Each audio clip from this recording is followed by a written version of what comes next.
Skull and Globers, episode 33, Geocentrism. Let's get it.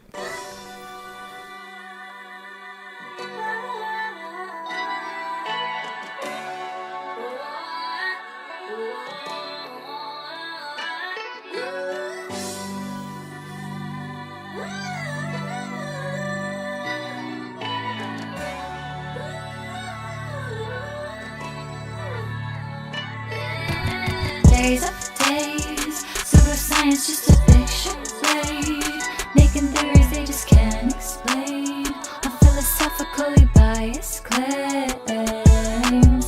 Days after days, we break away just like a renegade, so pay attention, gonna get a grade. The school and globers tell they all awake. School and globers with diplomas and a chip on the shoulder. Debate is over, mind is sober, solar system disclosure. You can't go back once you heard the facts. You make a pact, never take the vax. School and ballers and the followers that give them the dollars. They try to holler in the chat that you're a fraud, not a scholar. They hating y'all, that's why they attack. The earth is flat no matter how much they laugh. Days after days, pseudoscience just a big charade, making theories they just can't explain, on philosophically biased claims. Days after days, we break away just like a renegade, so pay attention, gonna get a grade. With school and globers tell they all away.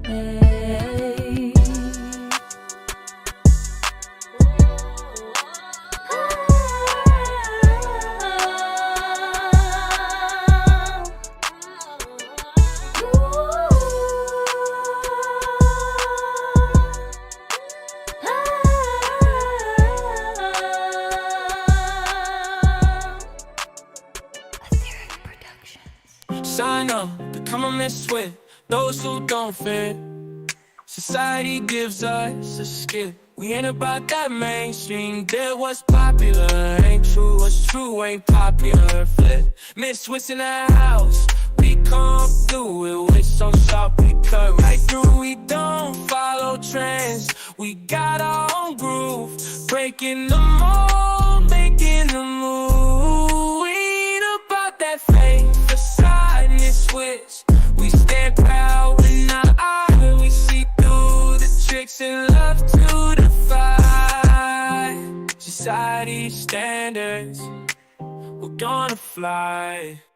Hey, yeah, yeah, yeah.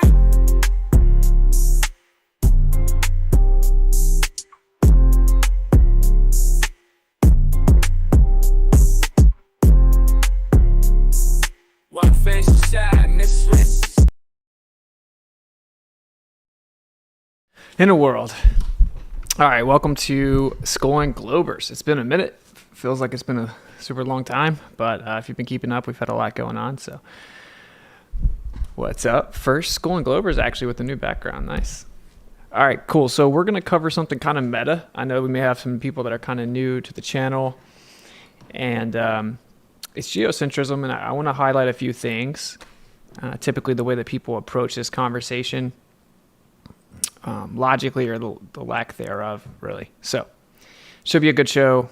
I'll try. I have quite a bit of slides about that subject, so I'm going to kind of try not to make it take too long. And if you're new to Skull and Globers, what we do is I do a presentation, and then we open up the floor, and if you think the Earth's a globe, you get priority. Even if you're new to the subject, you're on the fence, whatever, you get priority in the Discord. The link to the Discord is in the description. So if you go down to join the stream, it'll be the link that takes you straight to the room in the Discord that we are on. It's a stage channel. You have to raise your hand. We'll bring you up on stage. You get to talk, ask questions.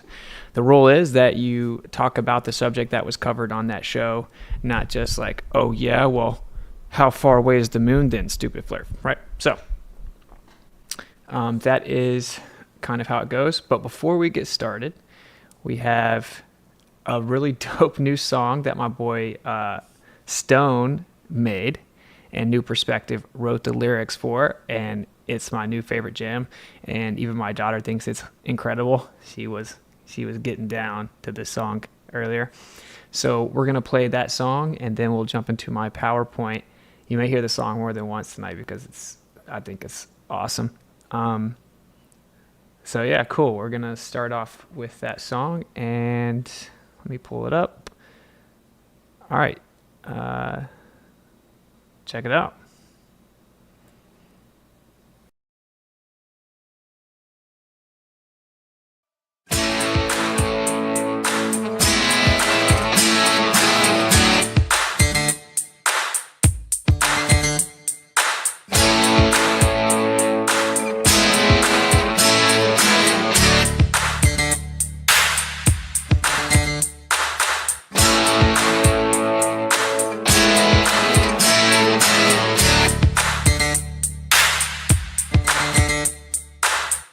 Little did about a master plan.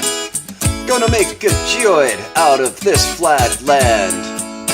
Sky's looking like a big bowl of stars. All we gotta do is plot the lands like they are.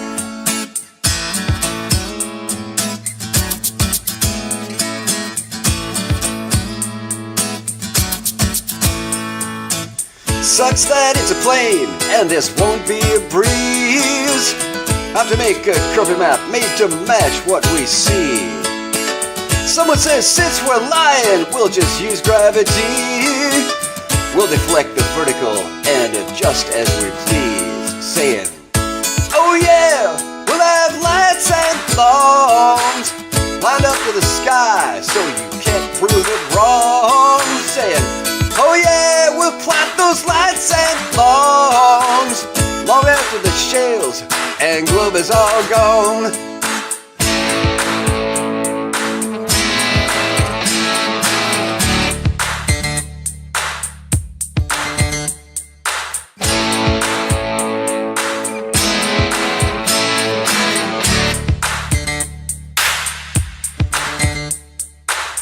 Little taken back, making them long lines meet, scratching our heads, but we figured out a perfect scheme.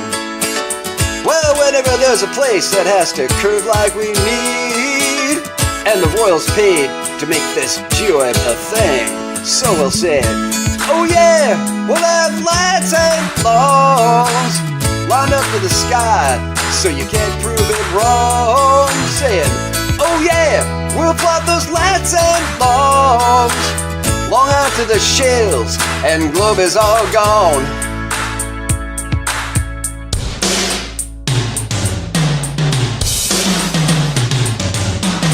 Oh, what a rock! Keep control! Fuck the bubble belt! They deny us souls! Holding on to the scheme as long as we can. No change coming around real soon for dumb women and men.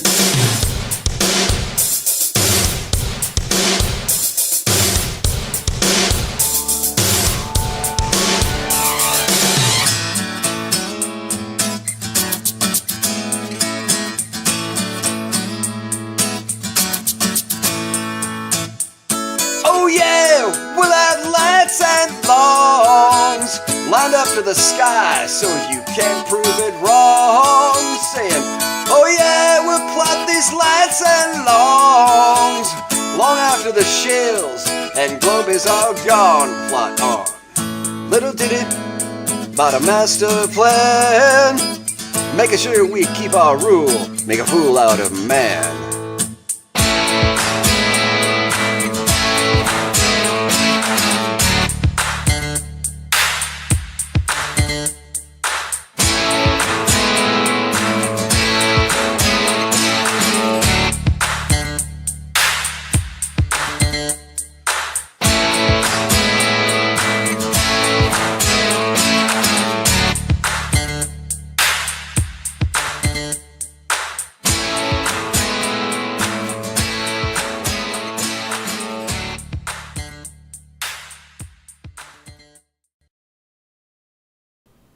Awesome.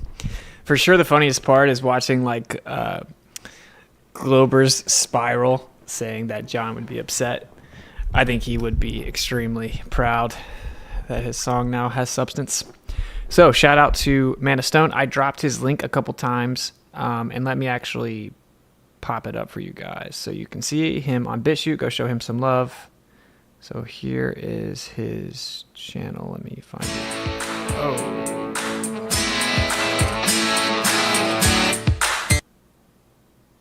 My bad. All right. So this is his channel, if you can see it. Oh, actually, even it's on Discord. That's what I'm talking about. So it's Man of Stone on BitChute, and this is the song. And let me actually just show it on the stream as well. All right, there we go. So you see right here, Man of Stone.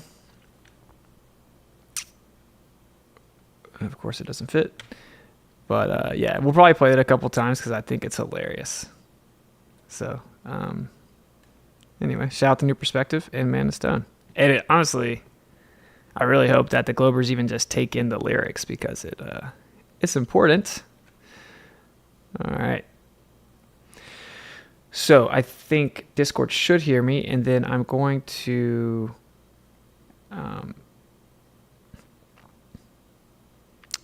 share my PowerPoint with them. And a lot of people that are not new to this channel, they've definitely heard me kind of cover this subject quite extensively. In fact, we had relatively speaking, a series that we just extensively covered geocentrism. If you're new to the channel, new to this subject, you could definitely go check that out. I also have a stream called Geocentrism, and I go through like 3+ hours, 100+ quotes in context of many different astronomers and astrophysicists and physicists explaining that all evidence suggests that we're in the center. We just don't like that idea, which is a shell shock for a lot of people when they first find that out. And then I have Relatively Speaking. We get a lot more into it. So we're going to start with this PowerPoint. And Discord can see it, and then we'll pop over here.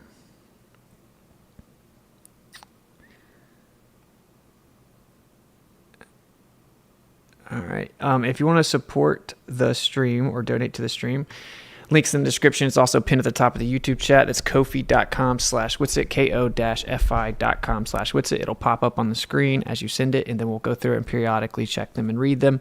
If you want to join the stream, once again, after I go through the presentation, you can click on the join link. First link in the description, I think. One of the first links, it says join the stream. It's the Earth Awakenings Discord. If you click the link that's embedded in the description, it'll take you straight to the actual channel that we're in. And again, just raise your hand if you want to jump on, and then one of the mods will pull you up. And just be respectful. Try not to interrupt. Try to keep your point concise and relevant. And if you are someone who thinks the Earth's a globe or on the fence, you get priority. So cool. So what I titled this PowerPoint is Fractal Reality. And some people have probably seen this, actually. But it's very eye-opening if you haven't seen it, and that's why I titled this Geocentrism. I think before you can even truly get to the fact that the Earth is a plane, you're going to have to accept that it's not moving. And what I found is the people that so staunchly oppose flat Earth, they rarely even fully dive into and understand the discussion about the Earth moving or being in the center of the universe or not.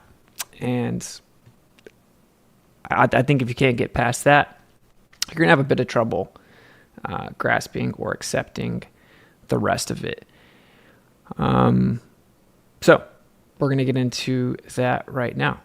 All right. So, and give me confirmation on Discord if you don't mind in the chat. Make sure you guys can see my screen, but you should be able to. All right, cool. All right, so what I have here is it says all natural design are governed by is governed by simple laws of physics, energy, frequency, and vibration. And I put the one true natural law is that all things seek equilibrium through pressure mediation.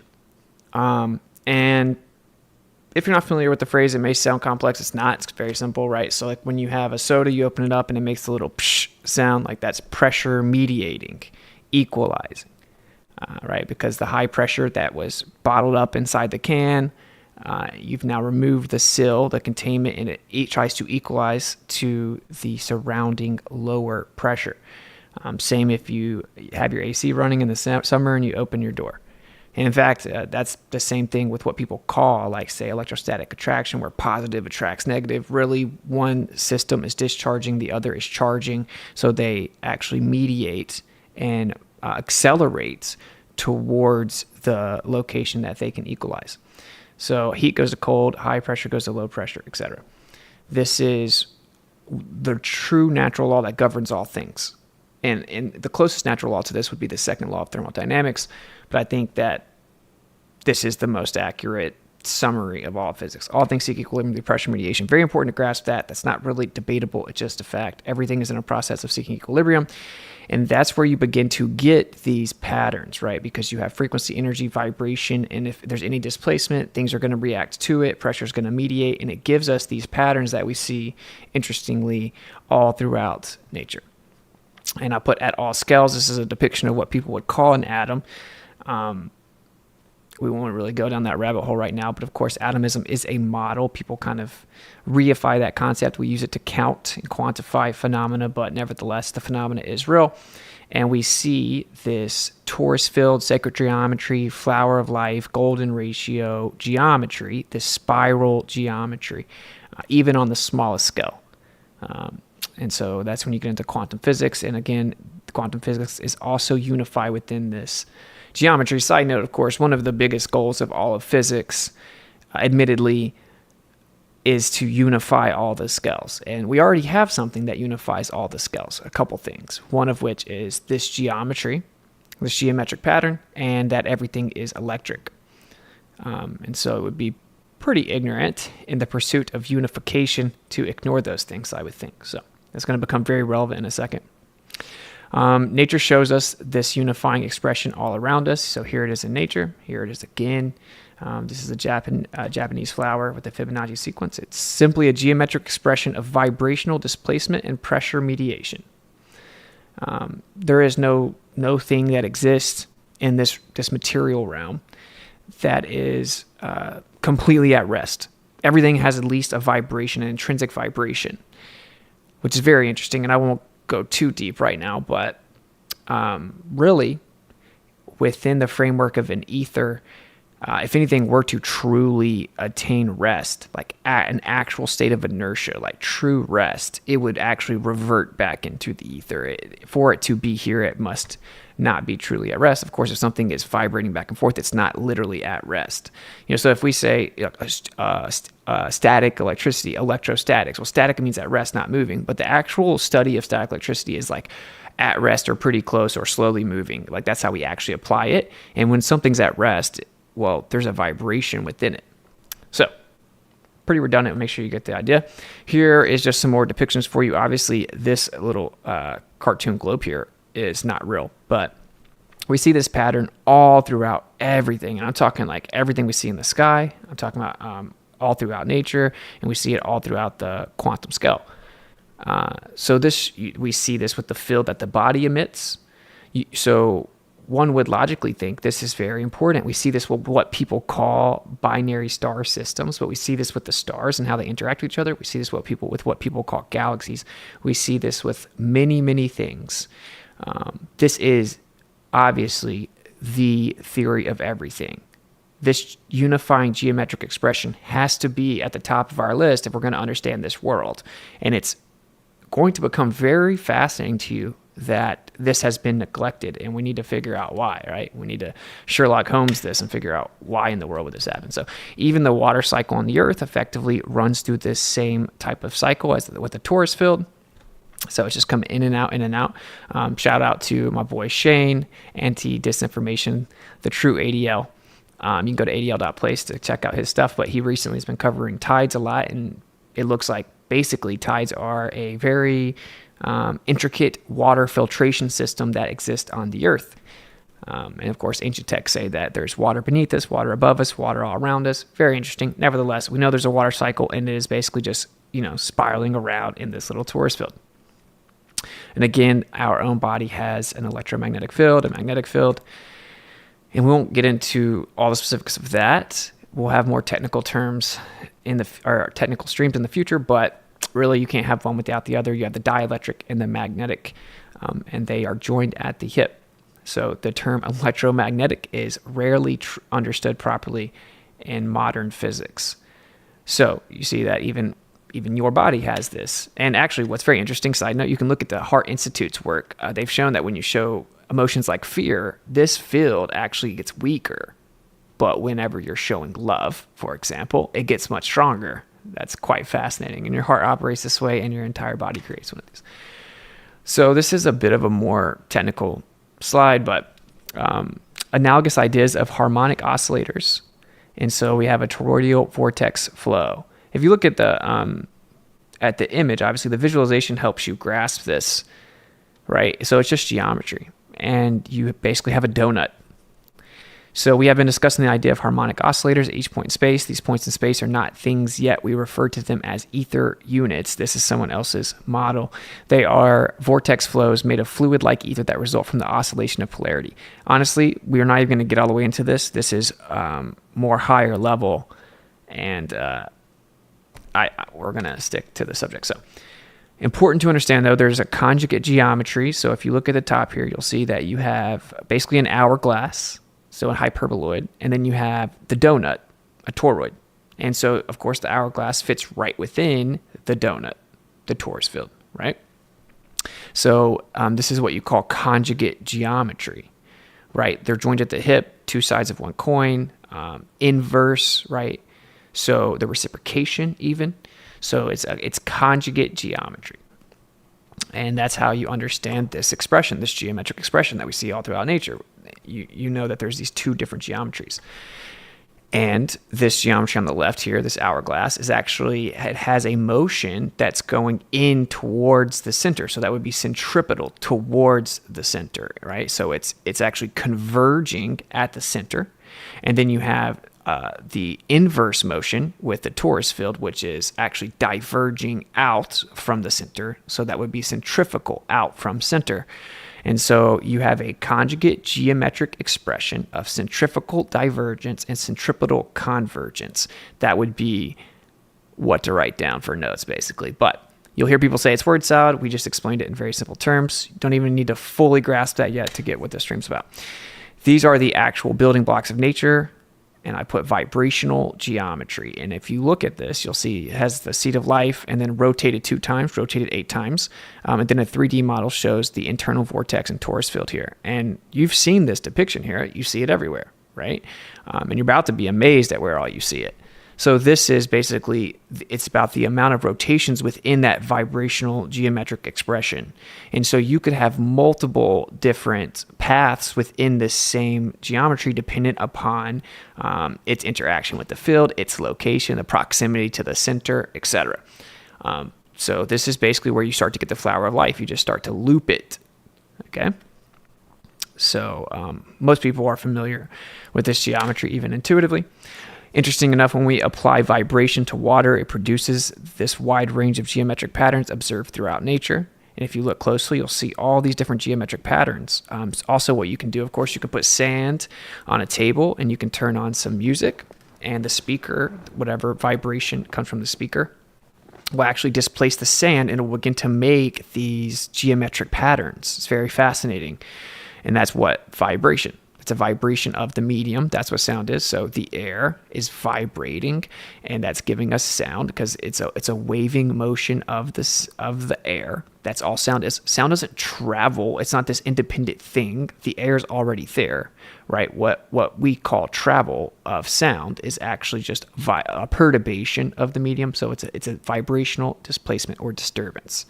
Anyway, you'll see this pattern throughout all of nature, including when you introduce water and or sand to sound. And seemingly logically, any type of material, but if the resistance of the material is greater, then it won't truly displace it. I'm really not meaning to get too technical. If I am losing you, don't worry, we're about to move to the meta here.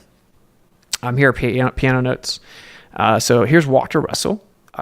You probably haven't heard of him if you're new to this subject, but quote, "The universe exists solely of waves of motion. There exists nothing other than vibration." I will do an ether stream soon, long awaited, Etherstream 2.0, but we've been misled about everything. And again, what is the like the golden goal of physics? It's to unify all the scales, right? So this should be priority in our understanding. So here's kind of a depiction of where you would be on a geocentric plane Earth. And you would have a torus field. Well, really, I mean, just throw that whole concept of the Earth out if that just triggered you or whatever. This is just a visualization, an illustration of a torus field. And you'll see what's in the middle of it. There's a plane in the middle of it. It's this called a block domain wall. So it's an inertial plane. Here's Tesla. There is no energy in matter other than that received from the environment. Again, just reiterating the point that everything's interacting with its environment. It has vibration and or charge. What people call charge is charging or discharging. It has this vibrational electric interaction with its medium. Everything is equalizing or attempting to equalize relative to its medium based on those components, specifically vibration, which I would say actually creates what we call charge. But again, all this is further down the rabbit hole. So I have here a vortex motion as a consequence of nature's vibrational geometry. This is what you call a Farrell cell image. And if you watched InfoWars, if you watched the most recent stream, I did kind of cover this. And this is it's what's called optical flats, 2 pieces of glass, and then you put Farrell fluid in between the pieces of glass. You line it with LED lights, and you put it over top of a magnet. And what you're going to see is that the magnet interacts with the Farrell fluid, of course, and then the light is going to illuminate based on basically the field lines. And you can actually visualize. You can get a visualization of that field, of where the force is actually mediating the medium. So this is what a magnetic field's geometry looks like. And that's no surprise, of course, based on what we just saw. We see this everywhere, right? We see it everywhere. And in of itself, right, on its face, this is pretty much evidence of design, right? But if that triggered you also, just set it aside. The point is that this is a Farrell cell image of a magnetic field. We see the same geometry we see everywhere. It's important to understand what that geometry is. So again, you have that flower of life, sacred geometry, and then you have a vortex within it. And that vortex is going to be the hourglass we talked about, the hyperboloid, right? And so basically it's a tornado, and then it's an upside down tornado, right? Connected at the middle. And it's vortexing. It's actually rotating around. Interesting side note, Nikola Tesla said that the discovery he was most proud of out of everything was the rotating magnetic field. Okay, this is going to get very interesting. So this PowerPoint was made for a separate reason, right? Here I have polarization causes the same effect as eclipses. We're not going to get into all of that. This is, again, a much more technical slide. This kind of is explaining the relationship with what we call positive and negative charge. You actually have charging and discharging. If you're unfamiliar with these terms, they will sound a bit technical or wordy, and obviously some haters will actually call it word salad. But I put here, charging is the spatial, toroidal, divergent magnetic aspect. Each word's very important. It couldn't have been omitted. But of course, spatial meaning space, right? What we call space, the concept of how we quantify length and width. And then, of course, we add the toroid or the donut. So just that geometric shape, that expression. And then, of course, it's diverging out from the center like we talked about. And that is the magnetic portion of the field. And then you have the inverse being true. So you have counterspatial, that's discharging, it's hyperbolic, it's convergent, and it's dielectric. Again, not what the stream's about. So we see the same nature. Everything is discharging, right? Seeking equilibrium. We see this, what's called dendritic Lichtenberg figures. That's what this is. Basically, it's just a system discharging. We see it in like geology, in the actual surface of the earth. We see it in leaves, we see it in our hearts, we see it in trees, we see it in our brain, we see it in our lungs, we see it in your veins, on and on and on, because everything's electric, right? Here are some more examples, and this is why it says here our bodies mimic nature, because everything is undergoing the same processes. So far this is really pretty simple, right? Like, this is a very coherent, cohesive, simple understanding of how everything is interconnected. And if there is a quality that we can boil down that is a common quality between all things, well, that should be the primary focus we have if we're trying to unify our understanding of the universe. And again, that is, of course, the goal of modern physics, is to find out a viable way to unify the scales. So here's Walter Russell, awesome quote. The electrical energy which motivates us is not within our bodies at all. It is a part of the universal supply which flows through us from the universal source with an intensity set by our desires and our will. Very deep and profound quote. I won't even get into why, because it's a rabbit hole, but I will just say what actually is energy. And that's what he's talking about at the end, I believe, and I would agree. But nevertheless, you see that it's also in our body. Same thing. We're just electrical beings. We're swimming in an electrical sea of an ether is what he's saying. But again, the important part here, and it's all going to come together, is that everything is doing the same thing. It's seeking equilibrium relative to its environment. That's what everything does. And of course, everything being electrical and not truly at rest, i.e. vibrational, you start to get these reoccurring patterns because they're all doing the same thing. Instead, I put, oh, look, another coincidence. Whenever we looked at that sacred geometry, you start to see it even in biology. Very interesting, right? So you can see it.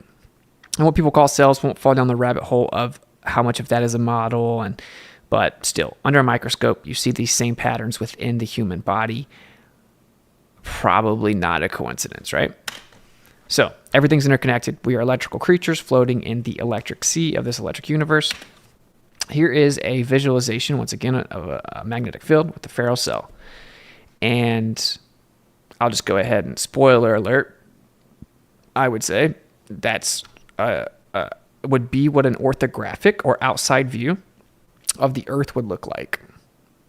So when you see these crazy, goofy depictions of like a disk with water falling off of it in space by spherical planets, it's like, no, that's not what it is at all. And if you have to cope with the idea by, creating a caricature of it, that's suspect, right? So this is what I think it is, and we'll show why very quickly. But of course, on its face, we have star trails. Immediately someone that's not wanting to listen in good faith will be like, what about the southern ones? I have an entire stream about it. We'll maybe cover it again in the future. But it's an optical effect. And that's why this is the next slide, optical convergence. The sun is setting in one of those directions, but it looks like the rays are converging in the opposite direction at the same time. Of course, the sun can't be setting in the east and the west at the same time, proving that an optical effect, just based on how we see, is that the sun rays will look like they converge to a point 180 degrees away from the actual source of the light. That's too deep. Here are sunsets explained. We're not going to get into that, but this just shows that the sun can actually disappear up above the horizon. You see right here. Oh, it's supposedly going over the curve of the Earth, and that's the only way the sun can set. But here we see that is not the case. We see that it's literally going to disappear above the horizon. Again, not what this is about. We do also see the same geometry, conveniently enough, in the day and night cycle replicated over a plane. We also see this in the summer solstice depiction. We won't get into this either, but this is about the apparent displacement of the sun.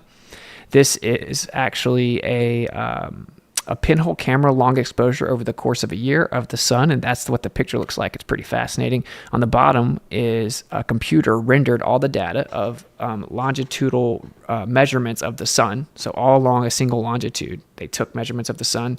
They put that data into a computer to render what that means the sun would be doing over a flat Earth, and it gives you this very same exact pattern that we observe in reality. But what's interesting is this fits right within that same torus field geometry, and that's actually what the overall geometry of that the computer spit out was. It was just a giant torus field.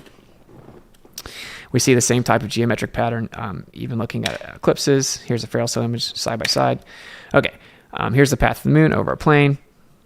I'll show you this just because it's in here, but this is... People say, well, how does libration work? And the first question I was asked on InfoWars is, well, is the moon a sphere? Like that somehow means that the Earth is one or whatever. But you see what the moon looks like a sphere here. It looks like it's doing similar to what we see with vibration, right? Looks like it's moving around. Okay, very interesting. And that is a flat piece of paper. So, just factually, objectively, optics can cause a replication of the moon, although what we're looking at is flat. Not saying the moon is flat. I'm saying you can't actually think you know for a fact it's a sphere because it looks like one. Provably. I won't even get into that. It's too much.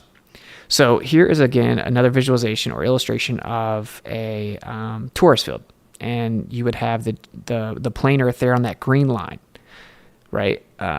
And then we have a few other illustrations to the left so you can kind of get it. Now, ironically, it says the electromagnetic field of the Earth, right? And they're trying to throw that sphere in there. Now, take that circle off of it and flip it up like vertical, right? And that would be an accurate depiction. That straight line through the middle is what they're going to call the tilted axis, which doesn't actually work with the magnetic field.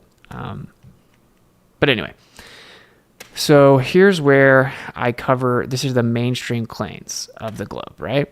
So they claim that the Earth is a sphere, of course, and that it's tilted on a 66.6 degree axis, wobbling, 4 different wobbles. And they didn't measure these wobbles, by the way. They noticed that the sky wasn't matching their model, so they just started adding wobbles as needed. They claim that the Earth is orbiting the sun 66,600 miles per hour. And they claim that we're flying through, actually, the universe, our galaxy is 1.2 million miles per hour, and that we are flying through the galaxy with our sun at 500,000 miles per hour. Okay, now we're going to get into this pretty quickly because this is a pretty deep subject, but let's keep it very simple. This is the base axiom here, right? What do you experience when it comes to the Earth? You experience that the Earth is stationary. Our base axiom is that the Earth is stationary and at rest. We fly planes like the Earth is stationary. We do everything as if the Earth is stationary, right? That's what you experience. That's what measurement shows. That's how we operate technology. That's the base axiom that the Earth is stationary. There's a claim that actually it's wobbling and spinning, and it's orbiting the sun as the sun carries it through space in our galaxy, and then that whole galaxy is flying through the universe, but that it just appears to be stationary. And this is because of what they say are reference frames, right? From our reference, it appears to be relatively still. So here's Einstein to the question whether or not the motion of the Earth in space can be made perceptible in terrestrial experiments. We have already remarked in section 5 that all attempts of this nature led to a negative result. So this is in Einstein's Relativity Special and General Theory, page 61. And he says, before the theory of relativity was put forward, it was difficult to become reconciled to this negative result. So he's saying here, not only is our base axiom that, right, of course, but when we actually went to try to measure it with terrestrial experiments, meaning any experiment on the Earth, it didn't work. We kept getting negative results. It kept showing that the Earth was stationary, and that this was very difficult to reconcile with the belief that we're actually moving, right? Until he put his theory together to explain how it was an illusion that we were at rest every time we tried to measure the Earth moving. That is a accurate representation of what this quote means, of course. Here he is explaining that back in the day, Ptolemy and Copernicus were arguing basically this ideological argument about is the Earth in the center or is it not?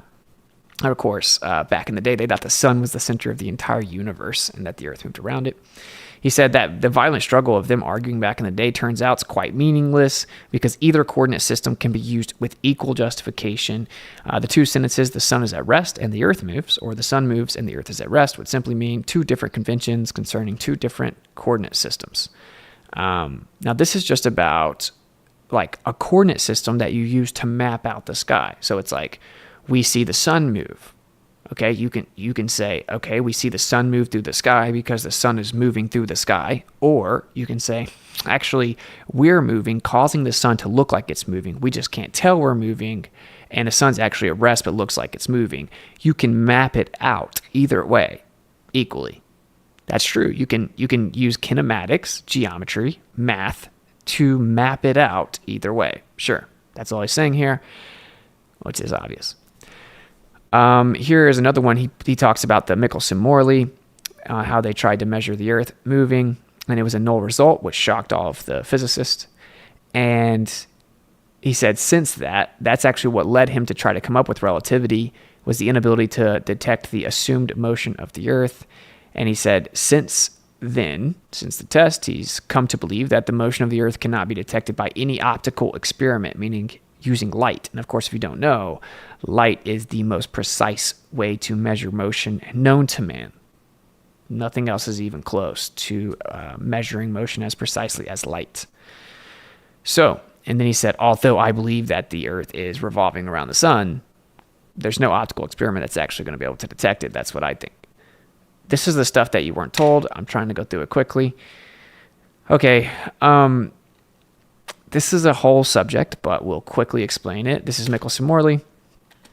And basically they shot light perpendicular to each other, and they were going to use this interferometry, because that's what it means, interference. So you see the light, that the yellow light beam and the blue or white one, they're intersecting, they're interfering with each other, right? They're overlapping. That's called an interference pattern, and this is interferometry, right? So it's the study of interference patterns, fringe shifts, intersections of light. And we use this to measure things, because if something's moving, you can measure that with light, because it's going to intersect with another light beam, and you'll be able to tell how much behind one light beam is of the other, and you'll be able to tell how fast it's moving. It's the most precise form of measurement of motion ever. We use them for gravimeters, right, to make very precise, like multiple decimal place measurements and stuff like that when things fall. Anyway, so they set this pretty genius test up. Einstein said it should have been definitive and decisive is his word. So they assume the Earth is orbiting around the sun. They know what direction it's going based on the time of year it is. They line up the test based on that. They orient the test based on where the Earth is in its orbit. And one of the light beams should have been behind the perpendicular light beam, because it was one light beam, really simple terms, one light beam's going with the motion of the Earth, one is not, which means one light beam's going to have to travel further than the other one, because the Earth is effectively moving away from it, right? So pretty simple. It's like if I swim in a stream, I can either swim with it or swim against it. So the water's moving away from me if I try to swim against it. So that's basically the idea. And then therefore they should have intersected. You should be able to measure the Earth's motion. 30 kilometers a second, 66,600 miles per hour was the assumed orbit. So they had an expected result. That's what this is showing. But we have a problem, because that's not what they got. And this is what Einstein was just talking about. This is what they actually got. And what you'll see is that there is a separation. There actually is an intersection, an interference pattern. Okay? But this was not expected. This turned all physics up on its head. And if you go read Wikipedia, you'll be like, oh, this just disproved the ether. Well, that's just the really dumbed down propaganda, like layman terms, Wikipedia explanation that they give the masses. That is far from the end of the story. This changed all of physics, all of it. And remember this part of the presentation, because I asked you earlier, when you start to see all of this coherent, cohesive, like simple geometry everywhere, like this unification, like this possibility to unify everything right in front of us, what would ever cause us to ignore it? What would cause us to turn our head from it, right? And you're about to find out. So this is an explanation of it from Ronald Clark in Einstein, The Life and Times. He says, the problem which now faced science after this test was considerable. So when people now represent it like it was no big deal and it just showed there was no ether, that's patently incorrect. It was a huge deal. For there seemed to be only three alternatives. The first was that the Earth was standing still, which meant scuttling the whole Copernican theory and was unthinkable. If you don't know, the Copernican theory is the idea that the Earth doesn't occupy a special or unique position. This is very important, right? Because that's not science. Science doesn't operate that way. Science doesn't have this immense philosophical bias in which they consider one of the options unthinkable because of their principle or theory, right? The Copernican principle, a philosophical interpretation or framework. That's not science. You don't go into a test and say, well, one thing's for sure, no matter what, we won't accept this result. Okay. So what it showed was that the Earth was not moving. Here is Einstein telling you that point blank. He said, but when I was a student, I saw that experiments of this kind had already been made, in particular by your compatriot Michelson, the Michelson-Morley experiment, MMX, Albert Michelson. the test that we just showed you a visualization of. He proved that one does not notice anything on Earth. What did he do? He proved it. This is important. I'm not appealing to the authority of Einstein, far from it. It is the theory that saved the heliocentric model and gave you the model that exists today, still allegedly holds it together today, is a prerequisite for the heliocentric model today. And of course, the heliocentric model is actually a misnomer. The sun's not in the center of the universe. The universe is not our sun-centered. But anyway, it doesn't matter. They have the great attractor. That's actually, suppose everything's going around that. But there's no center. Don't worry about it. We'll talk about it later. So anyway, he said he proved that one does not notice anything on Earth that it moves, but that everything takes place on Earth as if the Earth is in a state of rest. Okay, question. Could the Earth be in a state of rest? Another question. If the Earth were in a state of rest, what would you observe? When you try to do experiments and measurements and tests to find out if the Earth was moving, if it truly were at rest, what would your measurements give you? What would be the result? It would show that everything that you do, no matter what you can come up with, shows you that the Earth is not moving. Everything occurs on the Earth as if the Earth is in a state of rest. So is it possible that maybe the Earth is in a state of rest? We'll skip this one. Here are a bunch of tests that have actually shown that not only were Michelson-Morley's tests legit and his results legit, but it was done and replicated many, many times, even in, as recent as like 2020. The concept was discussed. There were measurements in the 21st century right there. They're very highly precise, much more precise than they even were then. Of course, this is, again, the most precise form of measurement known to man. Interferometry was a brilliant invention at the time. So we've shown that you never can detect the motion of the Earth. Depending on where the stream goes, we can get into it. You can watch past streams. Skull and Globers, that's pretty recent. We actually covered Michelson-Morley. So if we get back to this geometry here, you'll see, again, you have the hourglass on the left, so the hyperboloid, where it's converging. Ironically, as it's actually showing the pattern it moves out, it's showing you the other geometry, right? So like if you see that it's diverging out from the center, right, it's coming out, so it's going to diverge back around. And then you're going to have the inverse be true with the dielectric. We won't really get into that, but what dielectric is and the whole history of it, but it's converging in. So you have these two different patterns that are inverse of each other. We've covered that like 5 different ways. The simplest way to say it is you have the hourglass and you have the donut, and you have a motion coming out, diverging from the center, and you have a motion converging into the center, right? And that's just basic magnetic geometry. All right. Okay, I showed a depiction of the star trails again because here we have the point. These are all the quote-unquote planets mapped out from the Earth. So if you put the Earth in the center, which is how we map the sky, mind you, this is the pattern that you get when you map out all the planets through their cycles. It literally creates the flower of life geometry that we see everywhere else in nature, that we see with the magnetic field, that we see in all of biology, all of nature, again, in plants, and the smallest scale, the terrestrial scale, the biological scale, the cosmological scale shows it as well. So if you have the Earth in the center, what do we see? The same exact pattern that we see everywhere else in nature. So, okay, we have an option. Either the Earth is moving or it's not moving. So which means either the Earth is in the center of the universe or it's not in the center of the universe. Okay, fair enough. One of those options give us this pattern that we see in all of nature. Okay, that should be significant on its face.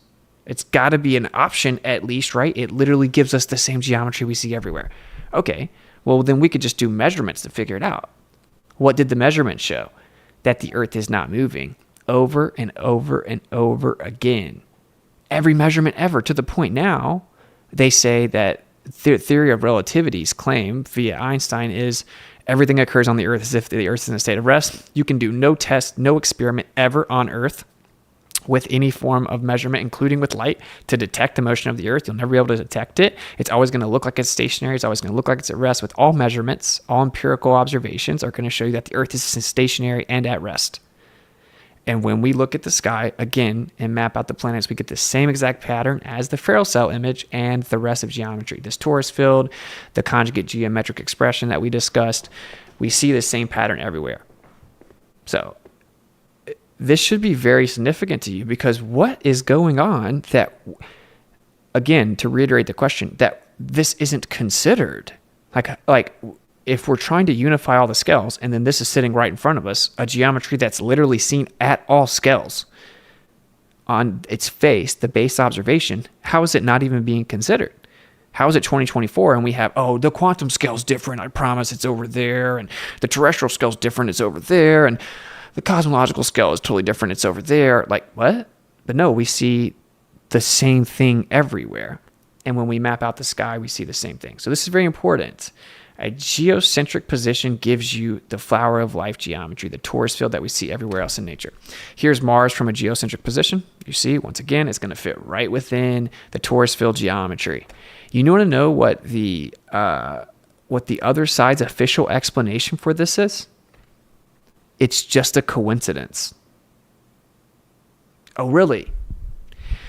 When we map the sky out from the stationary Earth, that's geocentric, which is what all tests and measurements ever have shown and proven, it just coincidentally matches the same geometry we see throughout all of nature. That's actually the best that you have, and that is the best that they have. This is just a coincidence, guys. Don't worry about it. Here are the geocentric paths of all the planets, and they all fit right within that flower of life, sacred geometry, right within the torus field, all of them. It's very fascinating.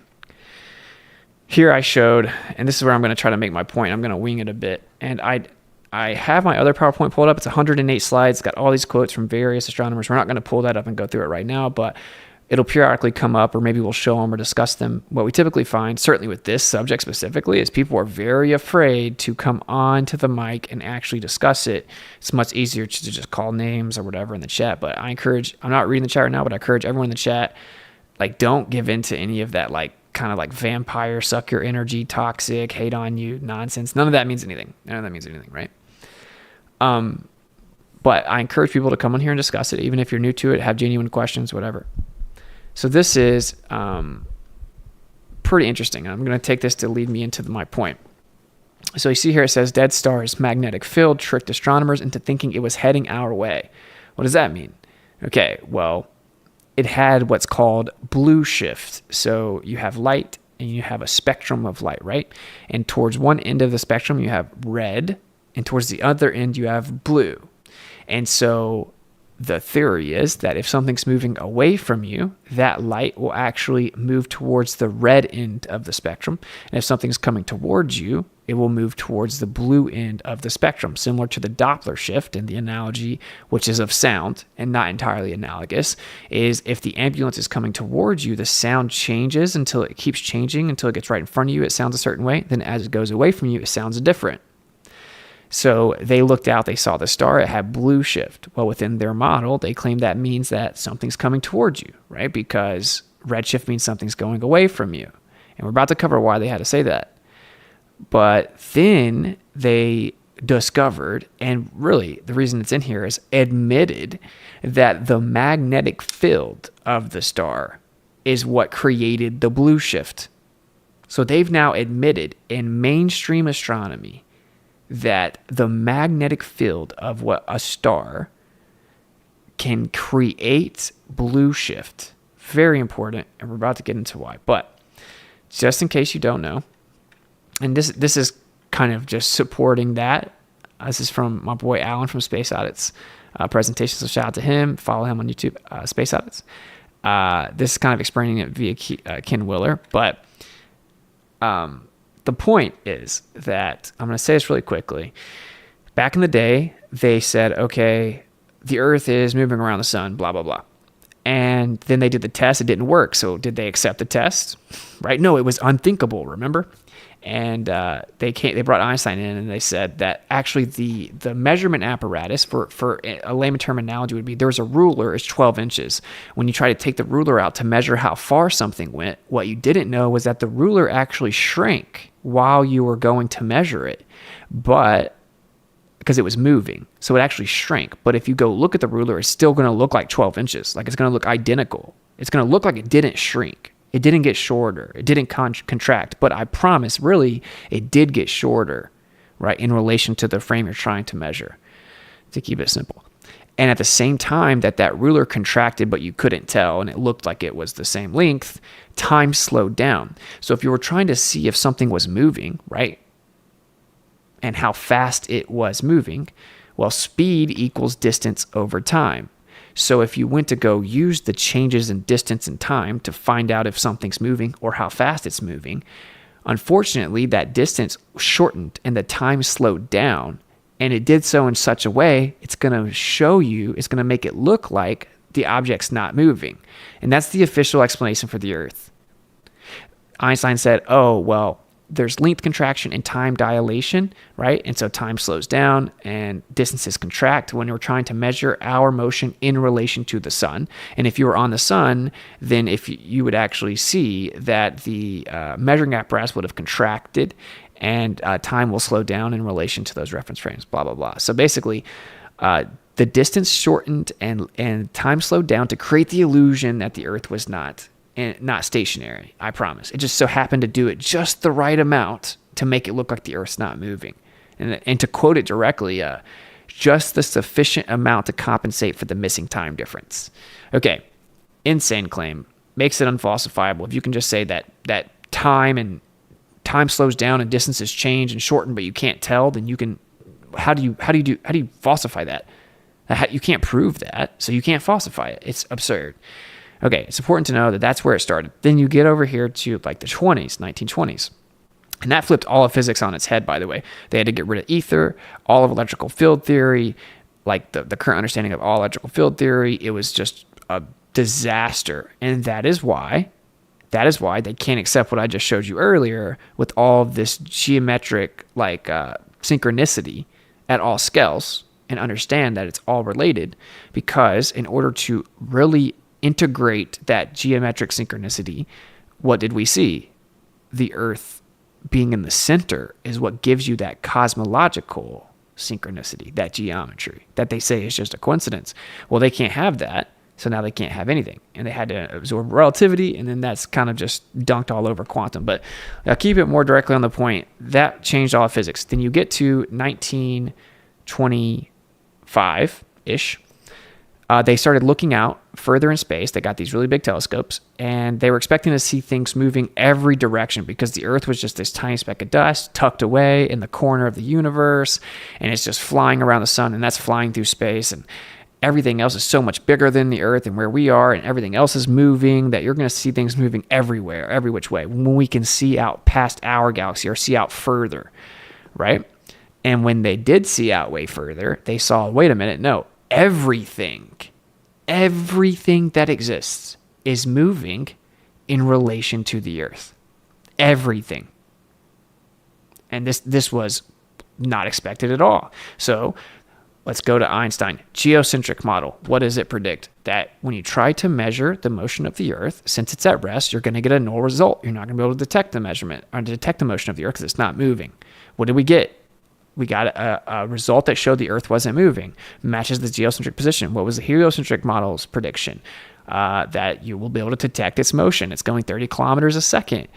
So did we accept the results for what they say? No. We changed the heliocentric model to absorb the prediction of the geocentric model and said, oh, well, I promise actually the heliocentric model will be just like the geocentric model, and it'll look like it's stationary. We don't expect to measure it anymore. We'll change all of physics to make that claim, make that our claim, which again is not how science works at all. And Karl Popper said it best, right? Falsifiability is the staple of science.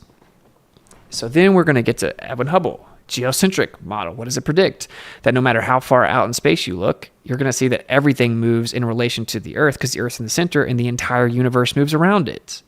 So that's what the geocentric prediction is. What's the heliocentric prediction at the time? It was, you'll see redshift and blue shift, or they didn't even really fully define that. It wasn't an accepted definition of what that meant, right? Redshift and blue shift when it comes to light, but you would see things moving every which way, right? When you look out further in space, you'll see that we're just totally irrelevant and insignificant in the grand scheme of things because the universe is so big. You're going to see things that are way bigger than us going everywhere. What did we see? Everything moves in relation to the Earth, no matter how far out you see. Did we accept that the observations match the geocentric model and falsify the heliocentric model? No. What do we do once again? We change the heliocentric model to absorb the claim of the geocentric model and claim that's what's expected within heliocentrism. How did they do that?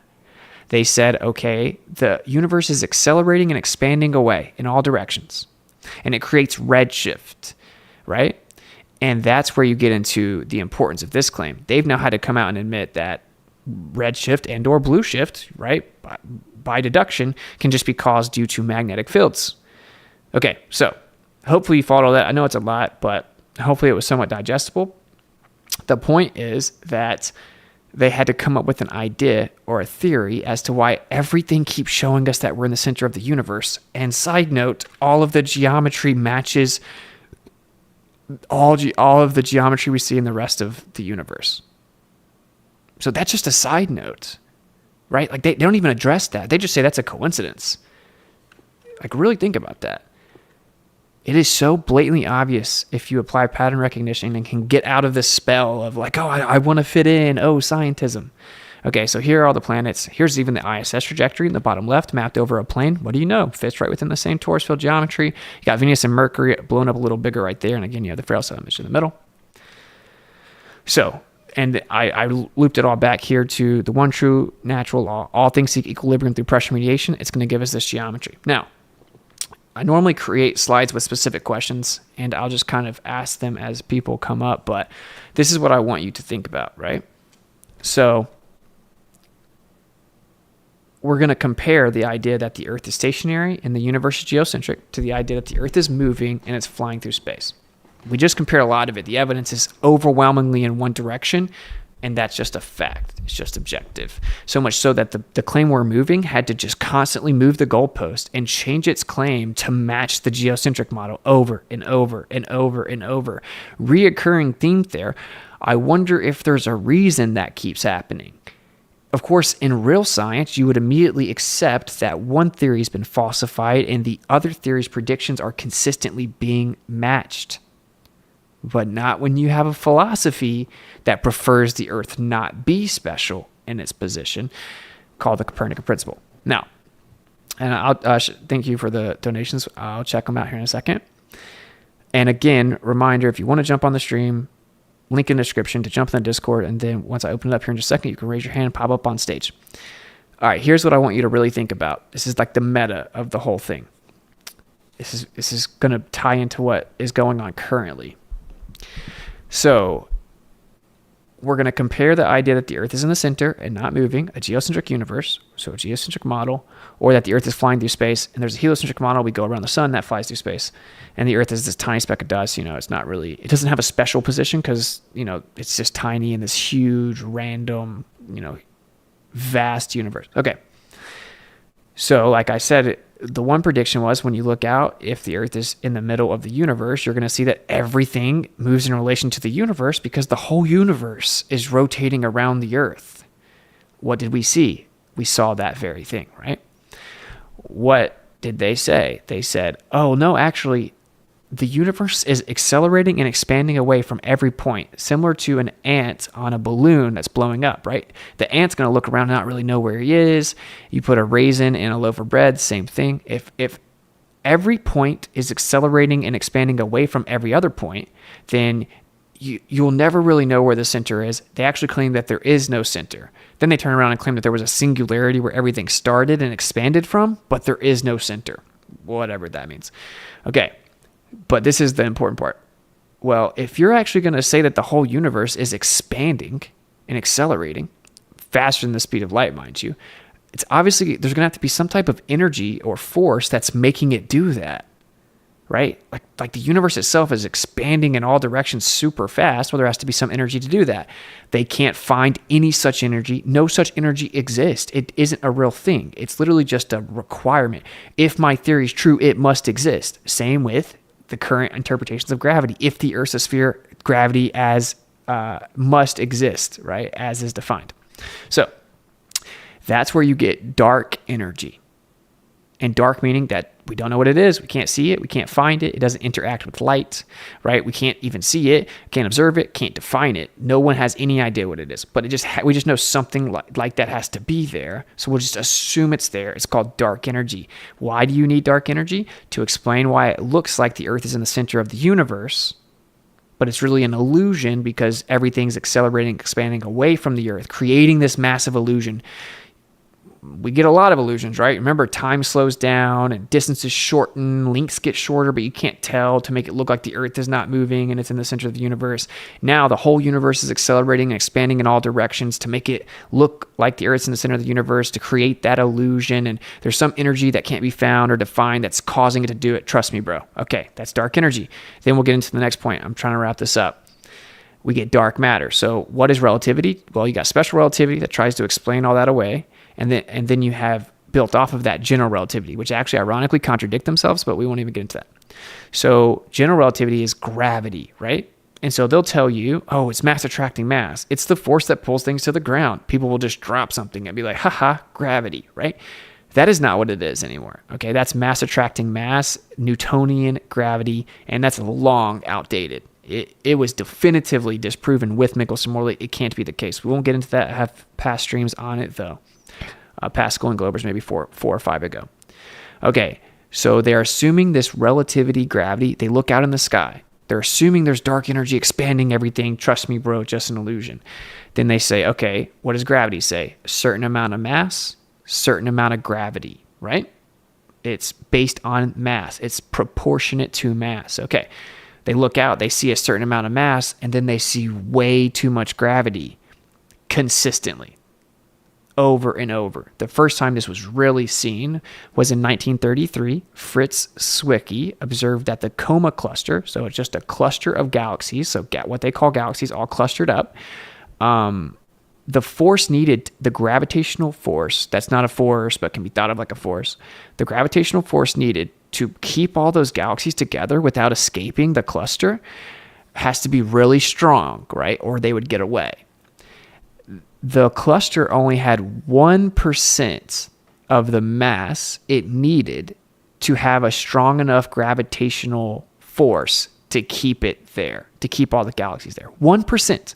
So if your theory predicts that there's 100 pennies in a drawer, you open the drawer up and there's 1 penny, do you accept that your theory's wrong? No, that's not what we do. In pseudoscience and scientism, we say, okay, here's a value, here's a new character. Okay, here's a new name. They're called dark pennies. There are 99 invisible pennies in that drawer. You can't touch them. You can't find them. You can't even really understand what they are, but they're there, I promise. And then we'll plug into our equation and we'll claim that our theory still works and even makes predictions. Okay, long story short, it was called missing mass. It was off by 99%. Now it's called dark matter. And they now say that 83% of the matter, all the matter in the universe, is dark matter. 83%. When you combine dark matter and dark energy in their model, it makes up 96% of the universe. So if your model is 96% wrong, it's probably not correct. Okay, now here's the conclusion, and we're going to open it up. The other side doesn't require either of those things, right? So we already covered the dark energy, the Earth's in the center. We don't need dark energy to explain why there's an illusion that the Earth's in the center. We expect to see the Earth in the center because it is in the center. So we don't need to come up with an excuse as to why it's an illusion and there's some dark, mystical fairy tale energy that's expanding everything, creating the illusion. No, it just is in the center. So we don't need dark energy. The geocentric model doesn't need dark energy. Factually. Doesn't need it. Okay, we also don't need dark matter, and let's explain why. Say we look at a galaxy, and like I said, it only has 1% of the mass needed to have, because it has to have a super strong force to keep it all together. Well, over here, if you don't believe in relativity, the theory proposed to explain away the measurements that show the Earth wasn't moving, if you don't have to believe in that, and say, for example, you knew that they were magnetic, because what did we cover? Everything's magnetic or magnetoreactive in some way. Everything's electric. Everything follows the same geometry. Everything is vibrational and pressure is mediating. We see the same geometry everywhere. Oh wow, you see galaxies spiraling? Of course you do, because that's the vortex and the geometry that we see in all of nature. If the galaxy, quote unquote, is magnetic, well, you can have two galaxies that are the same size, right? They can have the same amount of mass, but one can be way stronger than the other. Just like I can have two magnets that are the same size, right? The same mass, but one magnet can be way stronger than the other. So here, this is the final thing. I'm going to try to land the analogy I just came up with today. It's really simple. It's like we have two magnets in a lab, and then the geocentric model, the geocentric proponents are sitting back saying, okay, look, those are two magnets, right? And what we're going to do is we're going to make them magnets by introducing electrical charge to it, so like voltage. So we introduce electrical voltage to these little pieces of metal, like neodymium, and then we make them magnets. One of them, we make a way stronger magnet than the other one. Now we're going to sit back, okay? We're going to watch it attract different things to it. Look, that magnet's way stronger than the one to the right of it. They're just different strengths magnets, right? They're the same exact size, though. They're the same exact mass, but one's just way stronger than the other. Then the heliocentric model comes in and says, actually, that's gravity, and it's based on the amount of mass. And then you say, okay, but the magnets have the same mass. How come one of them is way stronger than the other? And then the heliocentric side says, well, because there's a lot of invisible dark mass there that we can't find, and it's making the field that strong. We just can't find it. And you're like, well, what is it? We don't know. We can't even tell you. We can't even articulate to you what it would be, but there has to be some invisible mass there. Okay, one that isn't insane would immediately say, okay, that's ridiculous and makes no sense. You have no evidence for it. Why would we go with that when this makes perfect sense? They're just magnets. One works better than the other. So here's the conclusion. The geocentric model is what the default empirical position is. It's what the base axiom is. It's what all empirical measurements have shown us, that the Earth is stationary and at rest, immovable and fixed. All astronomical observations in the history of man have shown that the Earth is in the center of the universe. No matter how deep we look into the universe, everything shows that the Earth is in the center of the universe, and we don't need dark matter or dark energy.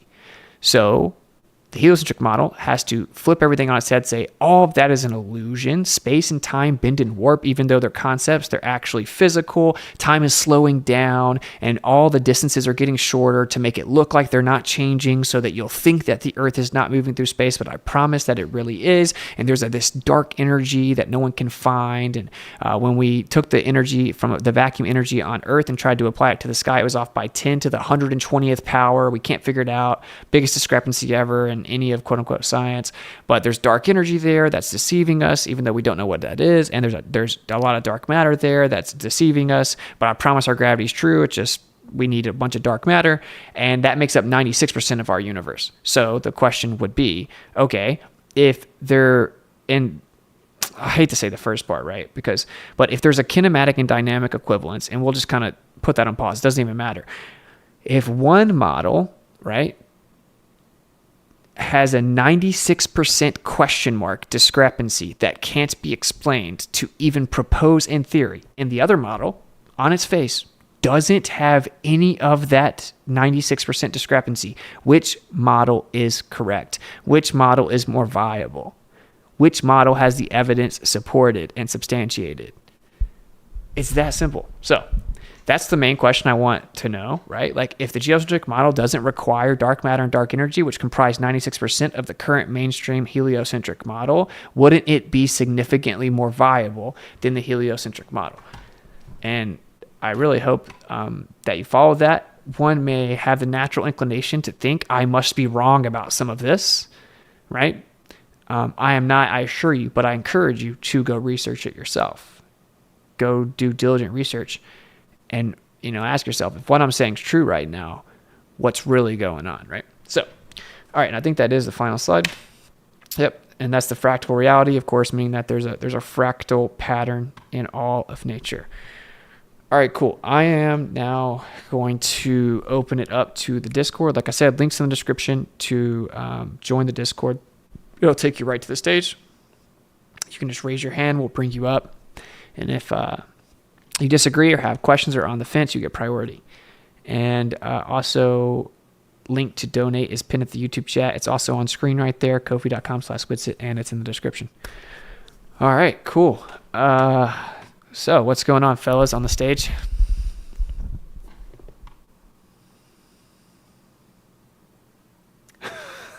Wait, what'd you say?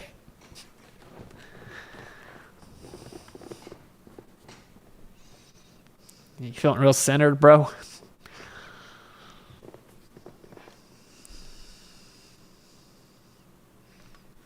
That's crazy, man. You must really have an ego.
Nice.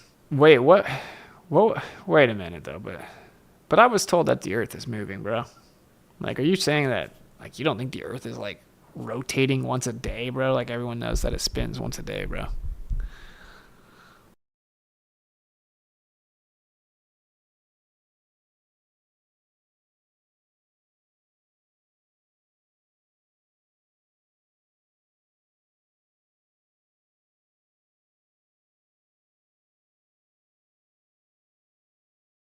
Oh, so you're saying that one of the options is that the sky is moving?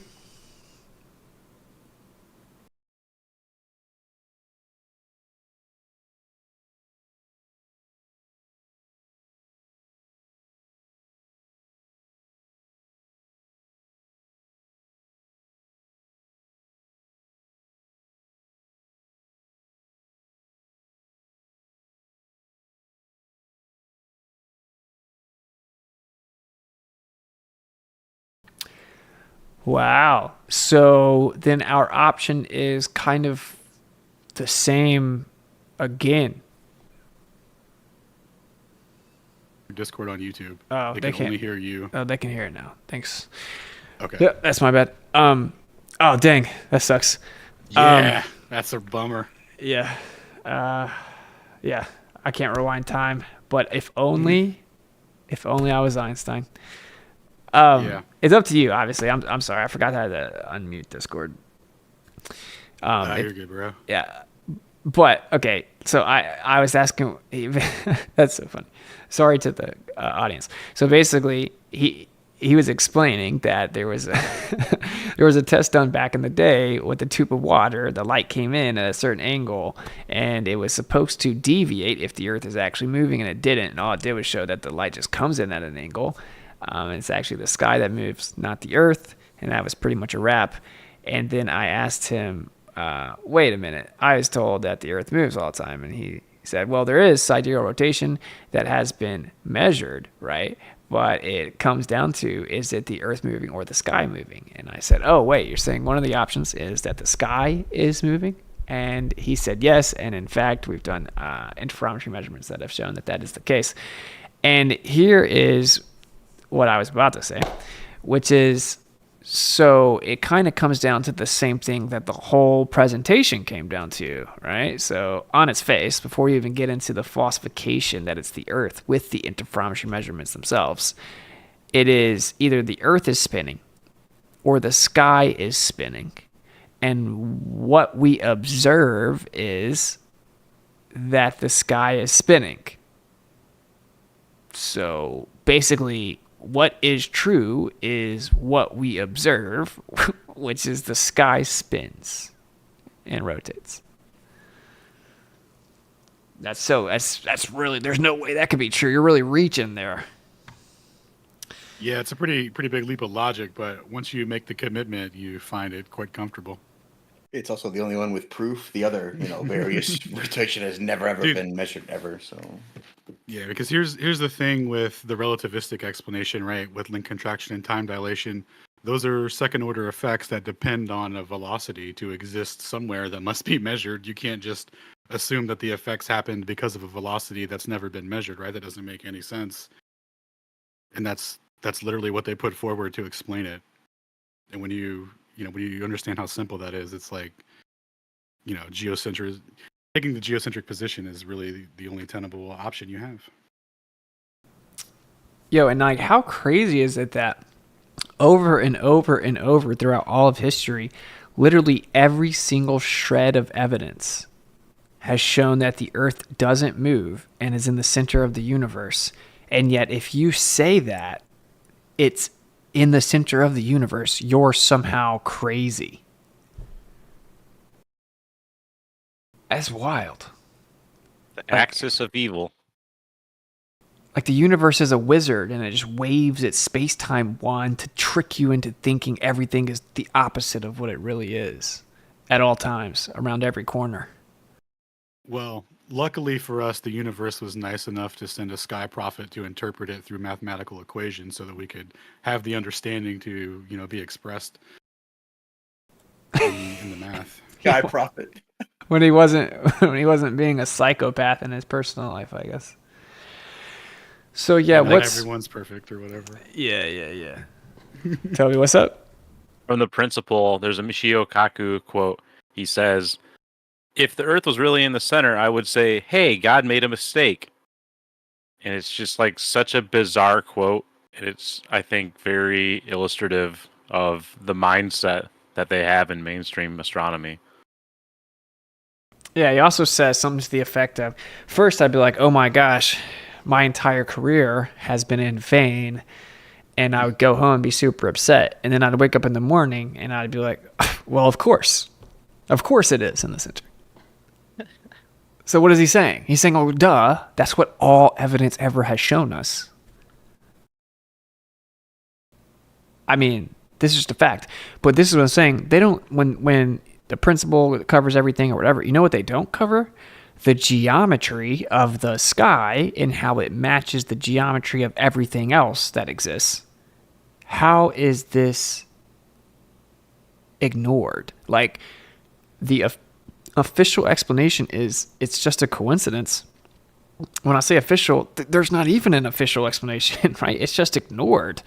And when you talk to people that defend it, they'll say it's just a coincidence, or they'll go as far as to say it doesn't match when it quite literally is identical and can be overlaid and blended in and shown to be exactly the same.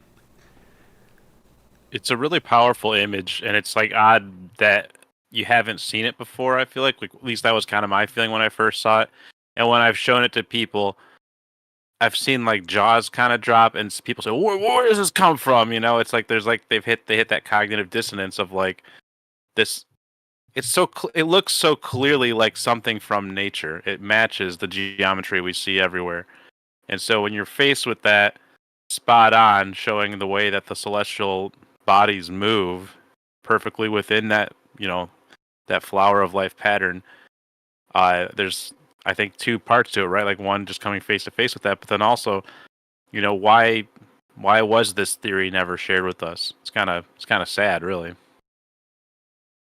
Yeah, it's insane. People don't even know that this is an option right here. And it's like, what? I mean, dude, we see it everywhere, bro. Like, everywhere. Like, just go outside. What does a pine cone look like? What does an acorn look like? What do flowers look like? Everything, bro. I mean, what does the inside of fruits look like? What is biology under a microscope look like?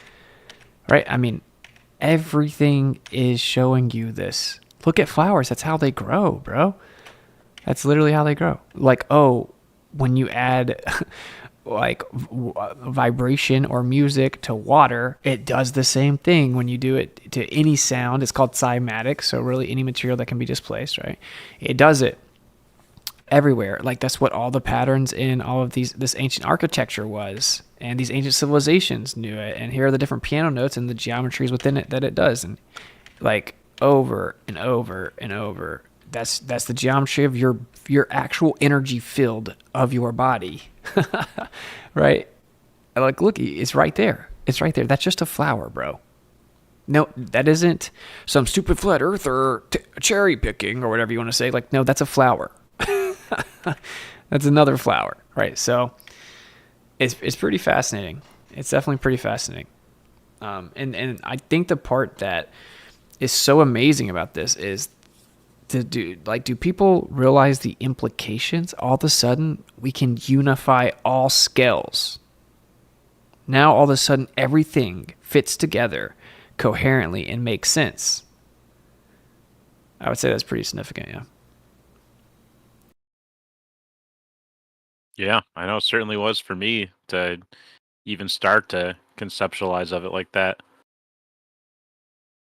Not only is the large scale unified with the small scale on, through looking at geocentrism through that light, but then also through looking at things through an etheric framework. And instead of having space in between everything, empty space in between all these little balls, instead you have everything being interconnected through a background fabric, a background medium. And the things that we have been taught or conceptualized of as little balls are a little bit more complex than that. It's actually, points of energy and points of their frequency and vibrations that manifest in a pretty complex toroidal geometry. But when you start looking at toroidal physics, it actually starts to make a lot of sense on the quantum scale, and it makes sense. You can take the quantum scale up to the scale we're all familiar with, and then take that on to the cosmological scale. Yeah, and what's crazy is you can look at them when they look at the relationships of stars or what they call binary star systems or like solar motion mapped out over different cycles. It all creates the same geometry as well. And when you look at the way that they map out magnetic fields or electromagnetic fields on the smallest scale, or even some of their particles that they reify, it's the same exact geometry there as well. Are you kidding me? What's going on, right? I mean, and this is the real thing, right? This is why I pulled this PowerPoint up.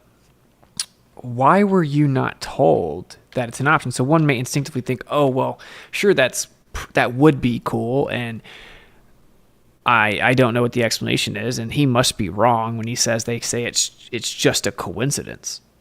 And I can assure you I'm not. That is the only explanation for their side, for the heliocentric model, right? And if you're not familiar with all this, you need to watch my geocentrism stream. You need to watch The Principle, the documentary. You need to watch the documentary Heliosorcery. And if you come out of those 3 documentaries with being honest, you're going to have a totally different interpretation of the world. So disclaimer, you may understand that you're special afterwards, and I know that can be really frightening. So obviously if the Earth's in the middle of the universe, it's pretty special, huh?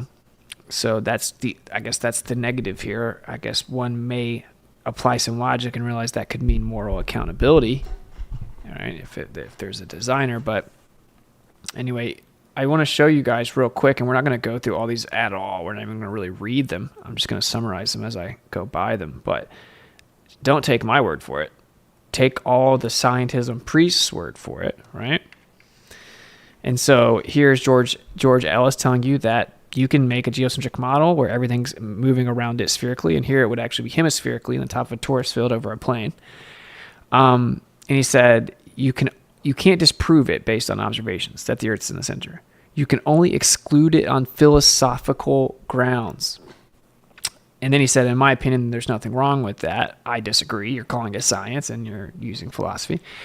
What I want to bring into the open, meaning it's being suppressed, it's being hidden, it's not in the open, is that we are using philosophical criteria in choosing our models, and a lot of cosmology tries to hide that. Interesting. Okay. And here's all these people right here. Mickelson's like, the conclusion of the test directly contradicts the presupposition that the Earth is moving. And Henri Poincaré, the guy that Einstein stole his theory from, here he is saying there's been a great deal of research carried out concerning the assumed motion of the Earth, and the results are always negative. You know, these aren't just random people. These are significantly important and admired physicists that gave you some huge fundamental understandings, including even the geometry Einstein uses for space-time. And then he came out and he said, you know, space and time, you know, it's not nature which thrusts space and time upon us. Rather, it is us who thrust space and time on the universe because we find them convenient. And here he is saying, we do not have and cannot have any means of discovering whether or not we are carried along in a uniform motion of translation, saying we can't, not only have we not actually discovered and verified that we're moving through space, we can't. And I won't keep going to these, but there is a ton of them. Wolfgang Pauli, Eddington, Hendrik Lorentz, Isaac Newton, and it just goes on and on and on. I mean, Stephen Hawking, right? I mean, now you should ask yourself, why were you not told that all the people that built the current model that we are taught as being true know that the Earth could be in the center, and actually it's more viable, it matches observations better, you can't disprove it, the more observations that we get, the better the technology gets to make observations, the more tests and experiments and measurements we do, the further it matches it over and over and over. But that people are denying it based on a philosophical bias. They don't like the idea that the Earth is in the center and the most special position of the whole universe, that the Earth is special or unique. They don't like that idea philosophically. So they're like, well, we're going to exclude that option. We're just going to take it off the table and not even consider it. That's weird, bro. And so, I mean, don't take my word. Go read the quotes, go Geocentrism, fact check the quotes, and check them all, you know, go put them in context. Like, this is a famous one that people say is out of context. Well, you see the dots, the ellipses there, like that. Those are signifying that there's a separation in the quotes. But these are all, like, when you're presenting it as his comments in relation to the Earth being at the center, that is exactly what it means. So you're not misrepresenting anything. And there's an article that tries to explain how it's out of context. And then he starts to divine Hubble's thoughts or whatever. I think really what he's saying is he's just being really diligent and honest. And okay, yeah, I agree. He's being honest, right? And what he said is that a favored position is intolerable and that it's horrific, right? And it'll only be accepted if there's no other possibility. So anyway, I encourage you guys to go check that out. And I'll find Hawking here real fast. We'll read him. If you don't know, of course, Stephen Hawking is considered like the 21st century genius of space. Let's see. Where is this guy in a wheelchair here? This is where he's actually just forwarding an Einstein quote. Either way, one thing that Stephen Hawking said when he says, like, basically, you can't prove that the Earth is moving, and the Earth could be in the center of the universe. You can't disprove it. Everything matches that prediction. I can't disprove it, but I reject it on grounds of modesty, meaning he thinks it's more modest to reject that the Earth is in a special or unique position. And this is the most ironic part of it. Not only is it not science and you were misled and you weren't told that this is viable and you were told that it had been scientifically proven and it was definitive, the solar system's real and all this stuff. Not only were you literally lied to, like objectively misled about it, but this is the funny part. Their philosophy is bankrupt anyway. Like, they don't even have an argument in the realm of philosophy either. So first of all, there's a major problem conflating science and like empirical evidence with a philosophical bias that contradicts the evidence, and then just throwing the evidence away because of your philosophical bias and then claiming it's science. That's egregious, right? It's the quickest way to be completely wrong about everything. But their philosophy is bankrupt because what they say is, well, it's more likely, right, that the universe being so big that the Earth wouldn't be in a special position. The universe is so big that like it doesn't really make sense logically that the Earth, being so tiny in this huge universe, would be in the very center, like the most special and unique position of the entire universe. Why would the Earth be there? The universe is so big. That argument is so incoherent because if the Earth is in the center, it would actually mean that the universe is much smaller and finite. It's a closed system and everything is much more local and it's much younger. So that literally doesn't even make sense. You have to straw man the geocentric universe with the size of the heliocentric model to even propose that philosophical argument. And that's the only one that even has a semblance of logic, right? The idea that, well, the universe is so big that it's more likely that the Earth it isn't special, right? Because it's so small in relation to how big the universe is. That's not even correct, though. So to me, that shows not only do they have a philosophical bias, they have, frankly, like a spiritual bias, right? They have an emotional bias that forms their philosophy, that then forms their pseudoscientific claims, and of course, pseudoscience being that which falsely claims to be science. So, very fascinating. All right, anyone on the stage got anything they want to say? Bring up any topic kind of under this umbrella? It's a huge topic, obviously. Ladle gravy away if you would like.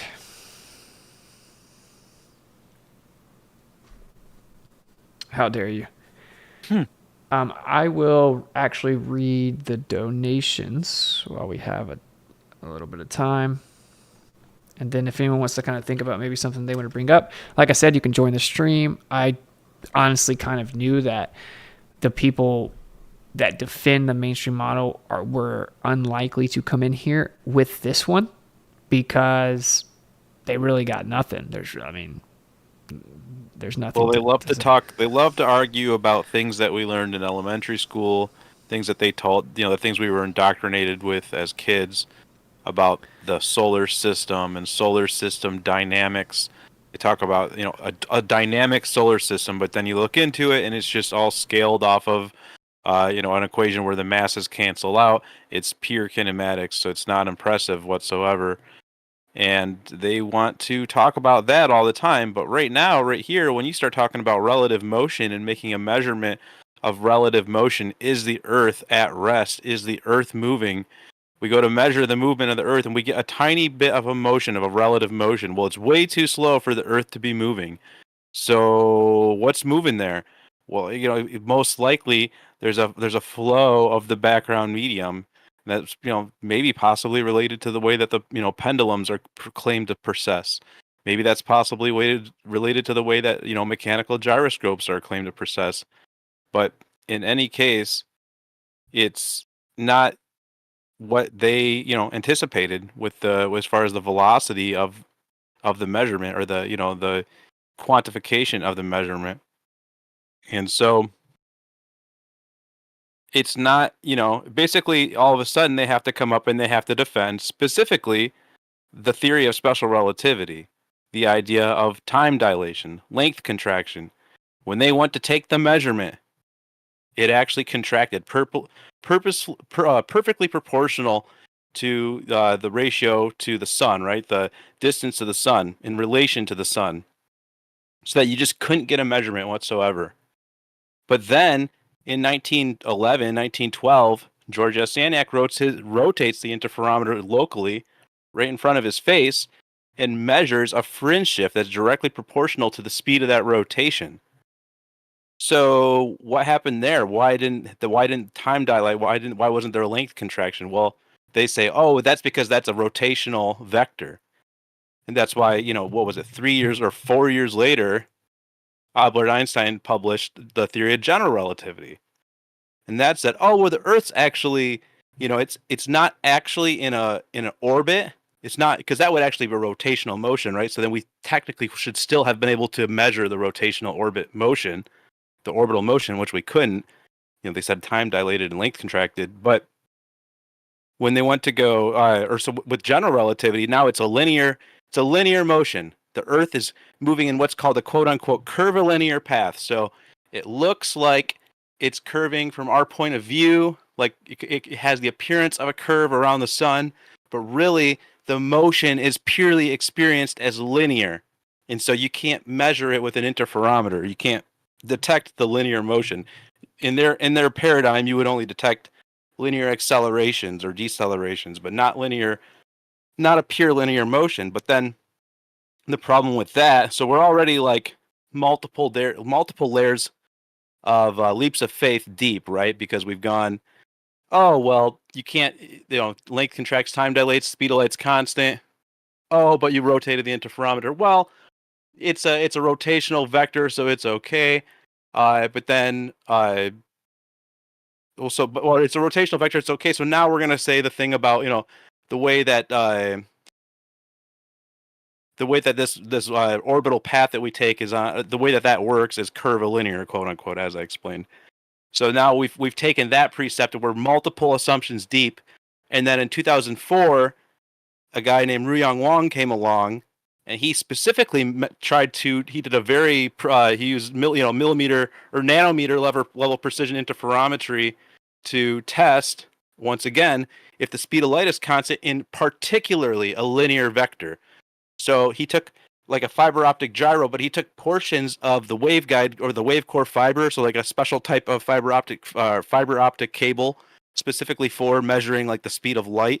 He was on loan from the Naval Research Laboratory specifically for this type of experiment, and he did it once in 2003 actually, and he found that the speed of light was measured. There was a proportional relationship of the speed of the wave core fiber, the linear speed of that portion of the wave core fiber, and versus the quote unquote speed of light, and that measurement showed up directly proportional in what's in the fringe shift of the interferometer. Of that specific type of gyro or that specific type of fiber optic gyro, but there was, like I said, linear vectors, and there was a rotational vector of it as well that was also measured, but it was all directly proportional. And what that means in simple layman's terms is that you should be able to measure the path of the Earth, even if we grant them general relativity, even if we grant them everything Einstein said. Well, now in 2003. This guy Ruyang Wang showed, you should be able to measure that vector. Even if it's purely linear, we can actually pick up a proportional relationship with that with interferometry. So that was what he found out in 2003 or 2004. He found that out. Sorry, it was 2004.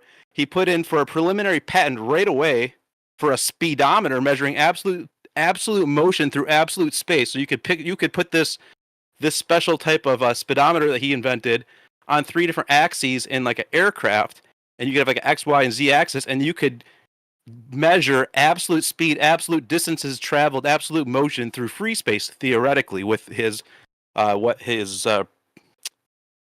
patent says. But then he's not the only person with that patent, by the way. Nikon has the same patent. I believe Toyota has the same patent they're all patents for the similar concept of a speedometer based on the ratio of the speed of light versus the velocity of whatever you're trying to measure the speed of. All of that is in stark contrast to current mainstream theory about how the quote unquote speed of light is supposed to work. And so then he put in that preliminary patent work in 2004, and then in 2005, the Naval Research Laboratory loaned him another fiber optic gyro to do it yet again and solidify the experiment even further with more configurations of the fiber optic core or of the fiber optic gyro, with one part where he didn't even move the gyro itself. All he did was had one portion of the cable that was just it was rigid, like a rigid rod of the cable, and that rigid rod just moved once, straightforward in a purely linear vector, and that movement was proportionally measured in the fringe shift of the interferometry. So all this is to say, the Earth does not seem to be measurably in motion, and they keep coming up with excuses for why we can't measure it, and we keep coming up with new measurements showing that they're wrong. So, yeah. Yikes. Very, very nice. Well, my boy Toby just gave you an incredibly accurate and succinct summary of events, and I definitely know that a lot of that terminology in context will be foreign to many people, but hopefully you were paying attention, listen back to it.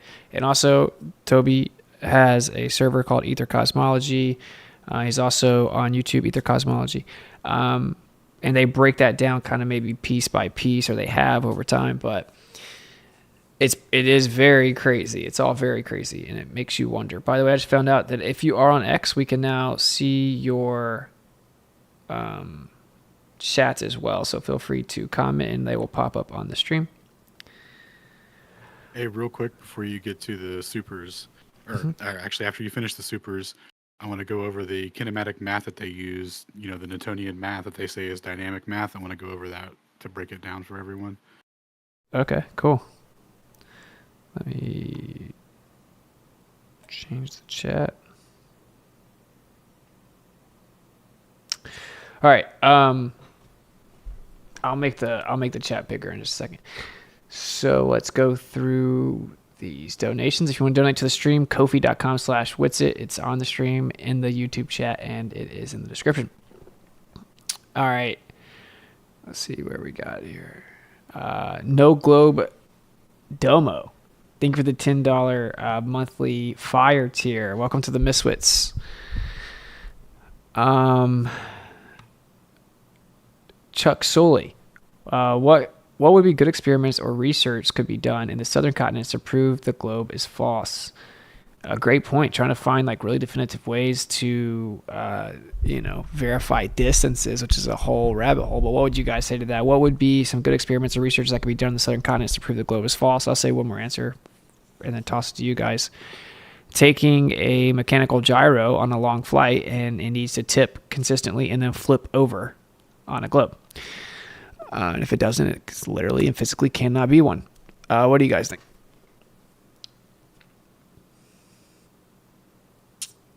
Interesting. All right. Thank you for the super chat. Justin Johnson, thank you for the $25 tip. Brother, you are truly a blessing, my brother. Thank you. No, thank you. And you're a blessing, bro. Always supporting the channel. I appreciate it so much. Michelle Whetstone. Sorry, I had a Michelle Obama Freudian slip there. Thank you for standing for the truth. Big respect. Thank you so much for the $33 tip on episode 33. And let the spiraling commence. They're not ready for the Allen memes. All right. Thank you so much, Michelle. Greatly appreciated. Euclid, you should read the lecture by Einstein on the 5th of May, 1920 to the University of Leiden titled Ether and Relativity. Much love and support. I'm getting a degree in philosophy and history of science and mathematics, which I can detect all the cope for a dead universe. Nice. Very cool, man. Yeah, dude, that's the real future, honestly, is people that are taking the time to go up in the belly of the beast. You know, I mean, obviously I don't actually even promote university, but good luck to you, and don't let people intimidate you. But I'm sure I've read excerpts from that lecture, but I don't know if I've read the entire thing. Thank you for the $10 tip, Euclid, and the support. Tristan, I'm new, so 2 questions. Number 1, if center is magnetic north, would a compass start turning if I started due east and went straight without correcting? Number 2, what do you say to people who say, of course we went to the moon, we have mirrors there, we can bounce lasers off. Love the content, man. Well, thank you, Tristan, for the $10. For one, let's go backwards. So what do you say to people who said, of course we went to the moon, we can shoot lasers off of mirrors we put there? Well, did you know that they claimed to shoot lasers off the moon before they allegedly went there? So, and then actually I'll even give you like the Stillman response that people say.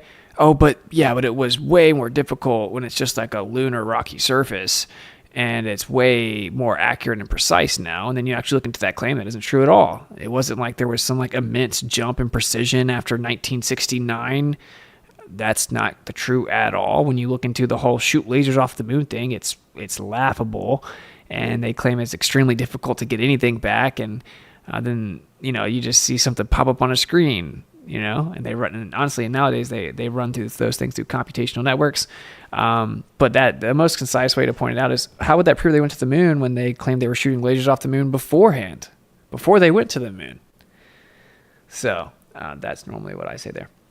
If center is magnetic north, would a compass start turning if I started due east and went straight without correcting? Of course, the compass is going to be off if you're not correcting relative to it, but you're not going to be able to just go long distances and maintain a straight path. That's not even possible. And this can be demonstrated in many ways. Even just trying to walk straight 100 yards, you're good luck, right? So you're going to need the compass. But of course, if you just ignore the compass and tried your best to go straight, then you would come off the compass. It would begin to deviate from north or from east, right? You're not going to be able to, and that's going to be the case on either model, by the way, right? On a globe, you're still going to be curving around the center. All right. Thank you for the question. I think it's a big misnomer. People typically think that you can just like go out and travel straight, and that is not a real thing. It's like, if you like, say you go into the ocean or in a plane, like you can't just like guarantee you're going straight, right? We use cardinal directions and typically magnetic declination on the water. I think there's one extra condition that has to apply to his question for it to be a globey qualification, and that is that you have to be on the equator.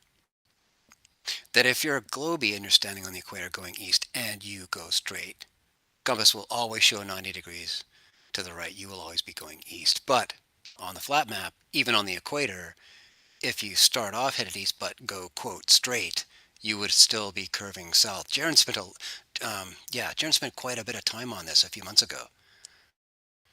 Yeah, correct. Great point. About this whole set of geometry.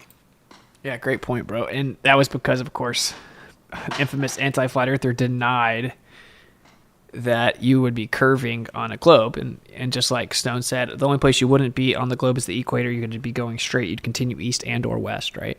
Because you're on the equator, there's no angular deviation. But in practice, once again, right, like because that would be a great test. Let's just prove it one way or the other right now. But actually just maintaining a straight path is effectively impossible, certainly over great distances. But great input there. Hopefully that helps give you a little bit more context. That would be different on a globe and flat earth, specific on the equator only. Speaking of, Jaron is the next super chat. I think you're like the 17th best flat earther. Thanks for all you do. Well, thank you, man. That's generous. Yeah, bro. Thank you for bumping me up the ranks, man. I'll keep putting in work and let me know when I get in the top 10. What can I do to get in the top 10? Thank you for the tip, brother. And if you don't know who that is, that's Jaron from Jaronism. Legend. Been a legend in the movement much longer than I have. So go check him out on YouTube. Well, and keep at it there, man. It's good to have goals. Yeah. I'm just trying to get top 10. I'll take it. Glinda Safkin, thank you for the $10 tip. No comment, but I appreciate it. Thank you for the support. We have Ali Yer. Great debate. In parentheses, if you could even call it a debate. With Harrison Smith, I knew he wasn't going to do any quote-unquote research, but good grief. You schooled actual professors of this subject, so I don't know what Harrison could have really said. Good choice wearing kid gloves. Thank you. I'm glad you noticed. And agree with the approach. Not everyone does, but hey, can't make everyone happy. Not many of these are questions. Can we go back half a dozen when you put a question to us and nobody said anything? I wasn't quite keyed in when you asked the question part of that super chat. Maybe we could cover it. Sure. Which one was it? What about the mechanical gyro? Oh, yeah. The question was, what would be good experiments or research that could be done in the southern continents to prove the globe is false? Well, they're the same experiments as the ones you do in the north, even when you're testing for declination or that kind of thing. Even when you're doing a stellar observation, you'd be doing the same kinds of tests, experiments, observations, mental projects. I mean, I don't see a difference at all. Sure, other than obviously distance, right? If you could actually verify distances in the south, which is super tricky, then that would be different north and south, yeah. Very, very tricky, considering almost every option we've got uses mainstream technology and reference points. Exactly. Certainly. GPS is off the table. Yeah. And I try to tell people this, and they act like I'm crazy, that like truly tracking and verifying distance in the south, say you're traveling a long distance in the Southern Ocean, is impossible, effectively impossible, with known technology other than GPS, which of course just runs it through the assumed globe coordinate system and makes corrections for it. But they won't show it to us. Won't even show us the set of corrections before they then claim it's raw. That's how you know it's nothing going on. They hide the data. Yeah, very fascinating. And obviously we have quite a bit of, I guess you could classify it as circumstantial evidence that supports the distance is greater in the south, like the boat race, right? The corresponding latitude in the north, the boats go much faster. But in a race, all of a sudden they go really, really slow in the south. And again, makes perfect sense if you're going much further than you think you are. On a flat Earth, the distance would be greater. And so speed equals distance over time. So you would determine your speed over how long it took you to go over a certain distance. And if you're assuming a globe distance, but it takes you forever to get across that distance, you're going to be like, dang, I'm going really slow. But if you're going way further, then you actually wouldn't be going slow. And we see that over and over and over. And we've seen it for over a century. All in the ship manifests. The evidence is overwhelming and, of course, not taught. There are just so many stories of ships that just took forever to get where they thought they wanted to go. And they were constantly correcting for what was happening to their compass while they were going. And everything just took longer and they couldn't figure out why. So they all just decided to play it safe and hug the coastline and similar techniques to survive. Yeah, crazy, man. And I encourage people to look into the history of that, because everyone just assumed this is going to be cake. It's just going to be the same as the North. It's just symmetrical. If there is a globe, it's just symmetrical. And they were in for a rude awakening. That did not happen at all. I mean, we're talking about like some of the best sailors in the world at the time. So probably a coincidence. Basically, I guess it comes down to like acceptance of evidence or being a coincidence. All right, we got Wes Beauvais. Probably butchered that. Never felt truly connected with Yah's creation until he led me to your channel. You've opened my eyes to many truths. Keep grinding, brother. Thank you so much for the donation, $25. And, dude, I love to hear that, man. That's like actually the primary reason I do it. So thank you so much for letting me know that. And I will do. And last one, AP. Did you see Eric Dubé's video that I saw as new today on YouTube? Do you have a perspective on it? It was the video on Gnostics and the serpent in the garden being Lucifer, the messenger of the Creator, trying to save us from being enslaved by a malevolent being. No, I did not see that, but on its face doesn't really make sense to me, because when they followed him, that then led to the current state of affairs, right? So then wouldn't that mean you would say we now are not ruled by a malevolent creator, and somehow that malevolent being had power over the creator that Lucifer was the messenger of? Or something. But anyway, no, I have not seen it. Maybe I'll check it out. It just doesn't make sense on its face to me. But thank you for the $25 super chat. All right, we'll go back to the panel. Again, if anyone wants to join the discussion, you can pop into Discord. The link is in the description. That's Earth Awakening's Discord. The link will take you straight to the channel that we're in. Pop into the stage. You can raise your hand, and then a mod will bring you on stage. And if you think the Earth is in fact flying around the sun and that the heliocentric model is true, you get priority. You get to pop up on stage and start talking. Just be respectful. And cool. So, any somewhat relevant topics that anyone on the stage wants to kind of bring up, go for it. Yeah, can I screen share real quick? Oh, sorry, you got a guy that wants to talk, I think. Wow. Okay, I'm going to stop streaming anyway. You can go ahead and screen share. Who's raising their hand? Oh, New Moon. New Moon. All right, New Moon, what you got, bro? Yeah, do you got I sent a link in the chat. Can you open that Pinterest link? Can you just tell me what the link is? It's like spirograph pattern on a field. Yeah, like it's safe. Similar to ISS's spirograph pattern on a flat Earth. Okay, just a second. I don't see it. What, do you have a timestamp? He's showing simultaneous, it's a composite picture, half a dozen images, one of a crop circle with a very much flower of life, complected mini orbits kind of thing. A couple other arrays of magnets showing north-south pole in a pseudo-toroidal path, just end to end like a bunch of elephants grabbing each other's tail. He's got two dipoles just showing magnetic lines of force and another composite shot.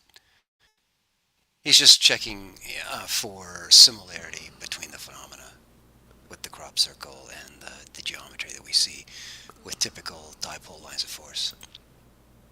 Okay, I found it. It's in this other chat. Okay. Okay. Yeah. What's going on? I got it pulled up. You want me to pull it up on stream? Is what you're saying? Yeah, you can. Like when we see the ISS visualization over a flatter AE map, right? So it also makes the pattern similar to the below crop circle. So do you think like there is a similarity? Yeah, of course. Of course there's a similarity. Yes, sir. And if you were to say look at that magnetic field, if you were to pop up and look down on it and you were able to actually say introduce it to a ferrocell, you're going to start to see that exact pattern. And of course, like you see at the top left crop circle, it's identical to the picture beside it. So these crop circles are interesting. I don't know who makes them, or I don't necessarily believe all the. No, it's natural. No, both crop circles are natural. I verified their original sources. Like the below crop circle, it really makes a pattern like ISS over flat Earth. It does indeed, yes. Yeah, it's all intrinsically connected to the geometry of magnetism, I would say. I would say magnetism is the secret to the universe, and that's why Nikola Tesla, who was certainly no chump, said that his the discovery he was most proud of was the rotating magnetic field. So, all right, Alan, I got you pulled up. Do you have anything else you want to throw in? Talking to Moon or me? Moon.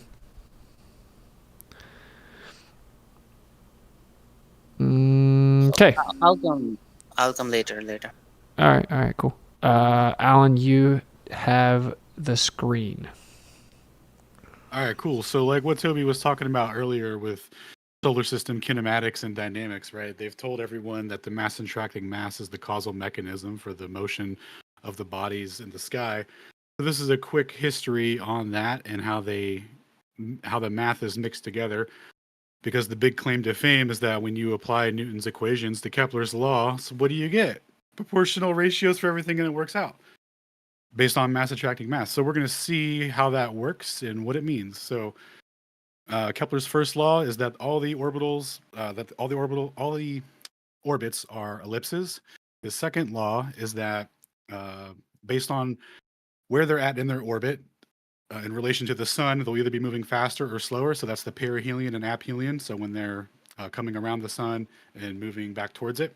And then the Kepler's third law is that the square of the orbital periods of the planets is directly proportional to the cube of the semi-major axis of their orbits. Now, what that means is when you take their periodicity, right, how long it takes for them to complete a revolution in the sky and get back to their starting location, you take that, you square it, and that's equal to the cube of what their orbit would be. And we'll get to how we get to what their orbit would be here in a second. So here we have Newton's equation for centripetal force, and it's equal to gravitation, right? So we have FCV equals mv squared over r. And to put this into terms that can be applied to the sky with Kepler's laws, we need to reduce things down and break it apart a little bit, do some refactoring here. So we turn this velocity, we turn this v squared into 4 pi r, and that's going to give us the instead of velocity, it's going to turn that into a radius of how fast things are moving in the sky, essentially, right? And then the m here is going to actually cancel out in the equation. So this isn't relevant at all. And then we're just going to have these two constants, essentially, right? And it's going to be about these two constants over the over that proportionality constant for the radius of their orbit. And then that's going to give them the t squared, which is going to be proportional to the cube of their orbit. So this is how they came up with, the Earth must be XYZ distance away, right? So let's take it back to a second to let's take it back a second to Cavendish, where we can establish our constants, right? So Cavendish does his experiment with lead balls, right? And he gets these constants. Now, with these constants, they can start applying things like periodicity to the sky. So they say that, you watch the sun complete its revolution, right? Course of a year.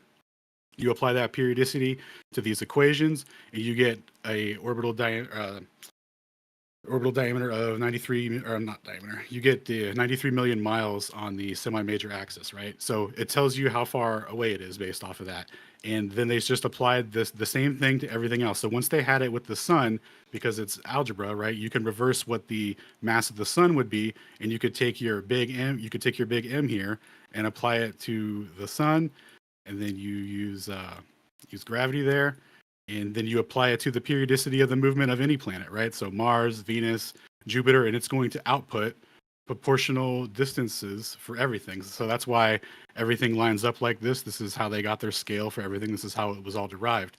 It's purely based off of empirical observation. There's no experiment or anything like that.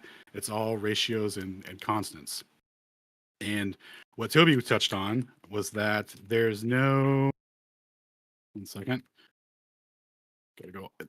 kilometer velocity has ever been measured to substantiate the connection between Kepler's laws and Newtonian dynamics. This is why all of physics had to be redefined after Michelson-Morley, because it had well been established that they could use the concept of absolute space to measure velocity, and using the speed of light as the measuring stick for that. And let's see here. So to further end on some kinematics, right? So they took everything they extended the role play with Einstein, right? With relativity. Now, when you apply Einstein's equations to like the concept of the gravitational field, right? We're talking this big G here, and then it's being converted into a gravitational field, et cetera, right? So the mathematical predictions for gravitational lensing are purely kinematical, based on ratios as well, because it's the same exact thing. And what Edward Dowdy Jr. does is, instead of using the sun as the mass and producing a mass attracting mass gravitational field, he treats the R as a Gaussian surface. And what a Gaussian surface does is it would convert this M and this G into charge potential and electric flux, and it would equidistantly distribute that outwards, radially outwards, right? So it's giving you an electric field gradient that extends out instead of the gravitational field. So any observation made where they're like, oh, this is exclusive to gravitation or, relativity theory because X, Y, Z. Well, if that observation does exist, it's, the causal mechanism is completely unsubstantiated, because it's just the constants. You could replace nothing from the relativity theory and just change the story about what you conceptualize the R value as, which would be or how that associates to what you think the thing in the sky is, right? If you think it's a plasma, or if you think it's a gaseous giant, it's just the size of the R is what matters. The story about the R is irrelevant. So that's how they do sky calculations for everything. It's based off of proportional ratios, and then when the ratios match for their model that it's not mutually exclusive for, they just tout it as if it's mutually exclusive and irrefutable evidence that Newton and Einstein and all these people are kings. Bro, crushing, bro. How dare you? Well, wait, are you saying that the math doesn't make the Earth move? Precisely. The math is not the causal mechanism of Earth's motion. Now, they did come up with a cool story to describe it all, right? And they're like, and then to even back up the Kepler story, they're like, oh, we just couldn't figure out these orbits for this, for Mars or whatever. What was it? The precession of Mars or whatever it is. And, that whole story with Kepler. And the only thing that could explain it was if the Earth is in motion and this, so like they try to give it, mutual exclusivity just through storytelling. None of this is real. It's all ratios. It's just based off of how fast things move in the sky. It has nothing to do with their physical makeup, or anything. That's the important part to know here. These lights in the sky are here for us, and you can interpret them however you want. So, like, they've just put a monopoly on it, right? Like, you have to conceptualize these as it has to have this much mass. It has to be a physical body. Like, that's how they've gotten everyone. And it's all related to this math that has no physical meaning to reality, because when they went to test it, they get nothing. This 30 kilometers a second is mandatory for their model, right? If the Earth isn't in motion, then none of this math means anything. That's why they all freaked out in 1887. Boom, bro. And like, just so you guys know, this whole idea that Newton was a genius, figured out that gravity was a force because an apple fell, and then he figured out that that's the force that makes everything move around. Actually, all he did was take the ratio of how the lights in the sky move in relation to each other, took that kinematic relationship, and then moved a couple variables around, swapped them out and threw mass in there. And then people think that it's like it proved gravity's true or something. And he's pointing out that's not the case at all, right? Like this ratio was already known. It could be known by just looking at the sky. The fact that someone just plugged him in there and basically claimed it's like the cause of everything doesn't mean that it's true. And further, that when it was tested, it was directly falsified. It can't be true. And that's pretty fascinating. And what's even more fascinating, right? You can use a magnetic force for all this. Another side note, when you said and they act like it has to be these masses and all this stuff, because really they just picked the ratios. Well, how did they start that? Well, they said, let's look at this light that we call Venus, and let's pretend that it's the same size as the Earth that we pretend we know the size of.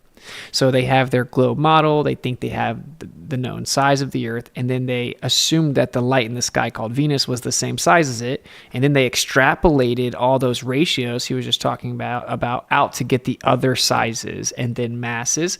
And the funniest part, though, is that it didn't work. And now even today, they're just still trying to perfect it. When they look at it and they come up with all these pseudoscience ideas of this is how we'll know how much mass it is.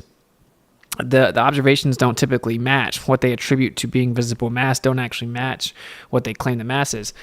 So long story short, the way that they got the mass that he's pointing out was just kind of this plug and play, right? Fiction is just by assuming that Venus was the same size as their model of the Earth. And then they claim that later, so once you have the size of Venus, you can extrapolate the size of all the other bodies based on the ratio within this idea. And then they claim that later on, they just verified that luckily they were correct and Venus is basically the same size as the Earth. And they were right about everything. So sometimes you just get lucky by looking up at the light in the sky that's the size of maybe a dime, or no, probably not even that. And then just going, you know what? Worth that. How insane is it? That's one of the craziest parts of this whole story for me, is that they looked up at the light in the sky called Venus and they said, I bet that's the same size as the Earth. And then they claimed they just got it right. Dude, the gall, dude, to not even be like, oh, but we were way off. To sweep it under the rug. They're like, no, but we were right, bro. They can't help themselves. And that's what I like about the heliocentric model. It's that stupid. Yeah. Yeah. I like to have a lot of fun with it. What's crazy is it's also because if they weren't right about it, right, what do they have to do? They have to go back and scrap all of this math, the magic that they had pieced together. Dude, imagine telling people that these equations hold true with this philosophy for, a couple of centuries, and then you roll around. You don't not only do you not measure it, but you sweep that under the rug by redefining how light works and all that, and how you can measure motion. And then some guy puts his telescope to the sky and sees galaxies spinning too fast, and you're like, "Oh, dude, now we have to have a new thing." And it's like, well, what do we do? How do we supplement the missing mass to explain the failure of this equation applied to the sky? How do we supplement that? Well, we fix it with dark matter. We just throw a little dark matter in there. How much matter does dark matter offset how much they're off by?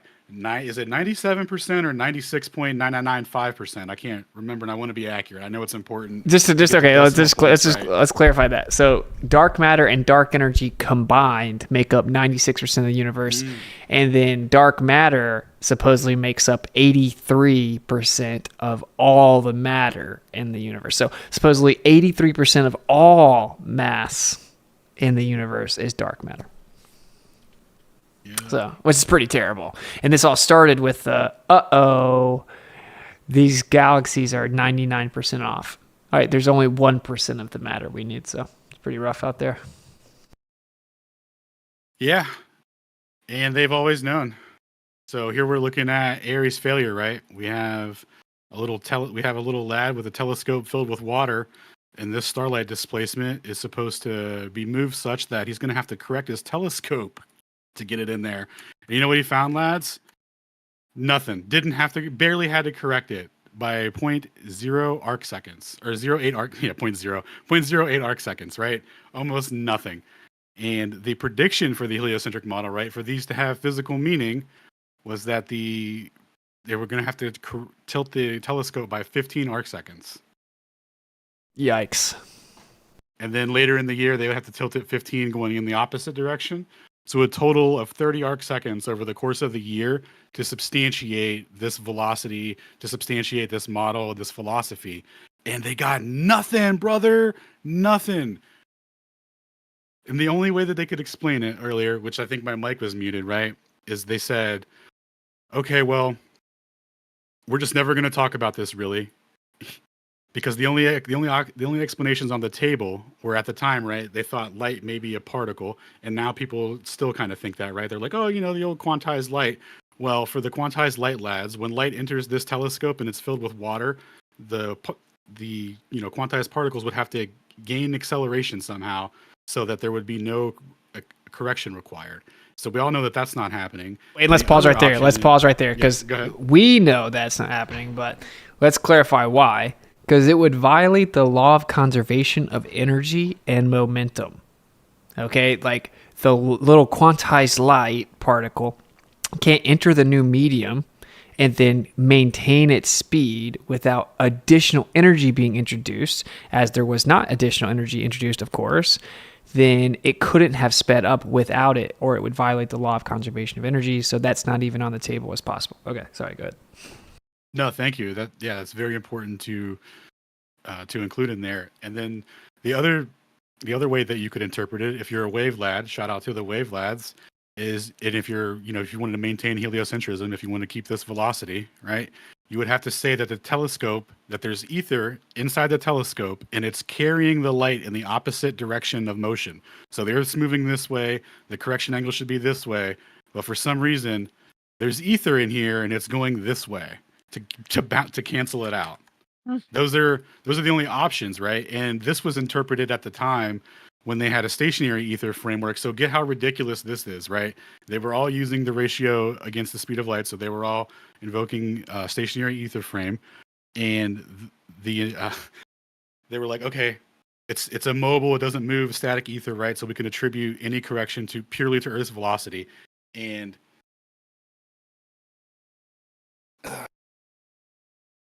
lost my train of thought. You were talking about you were showing how you'd have to have a ether motion going in the opposite direction. Right. Sorry. Thank you. So they said, okay, there's ether inside of the telescope, though, and that ether is bouncing around back and forth. It's so that it can carry the light in the opposite direction. So even if you conceptualize the stationary ether, you have to make exception for what's going on in here. Special case. to explain this as a heliocentrist. It's the hell of a And of course, diagram. MMX throws stationary ether out the window, right? Yep. So this is a major conundrum, and that's why they just called it a failure. And people just say, ha ha ha, he was trying to prove ether and couldn't. That's not what happened. So can you guys formulate some actual intelligent response? Because we're pretty sure that you cannot. One does not exist within your confinement of pseudophysics.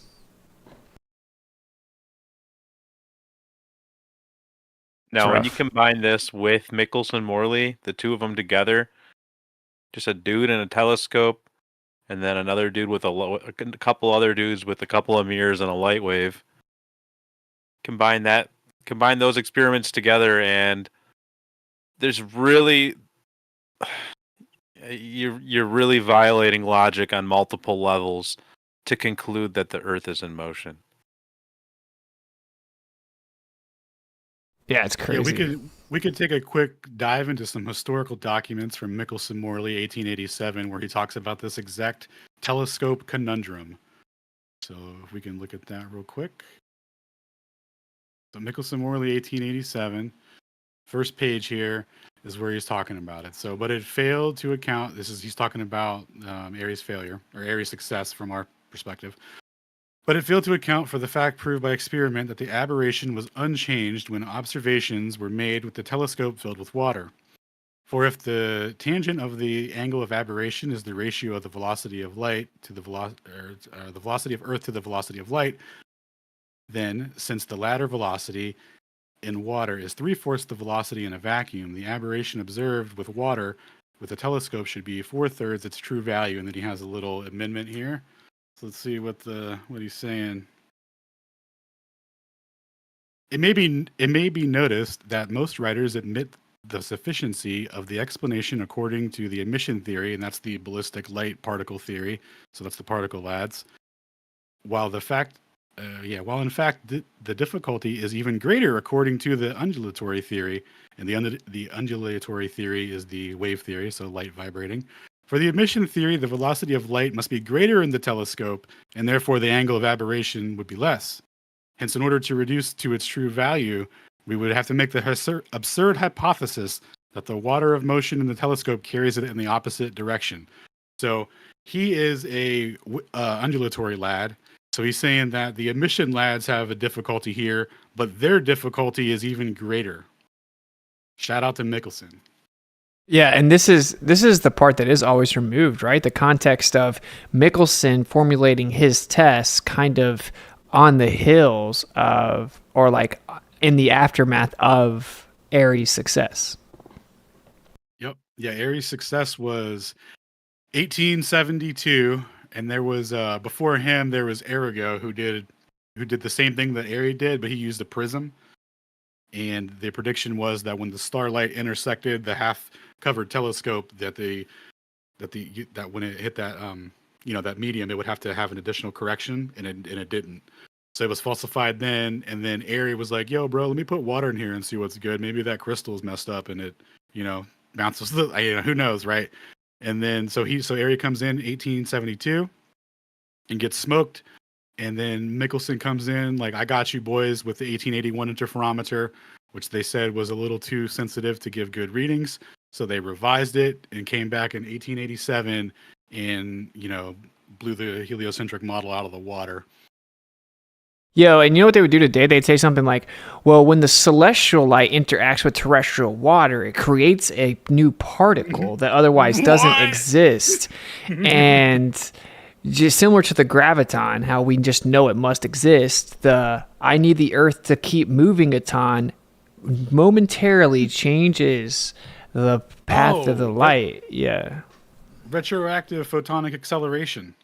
Yeah, man. Yeah, bro. It's pretty fascinating. It's like it's the cousin of the inflaton and the graviton. Did you say that I need the Earth to be in motion, Tom? That's Yeah, I need the Earth to keep moving a ton.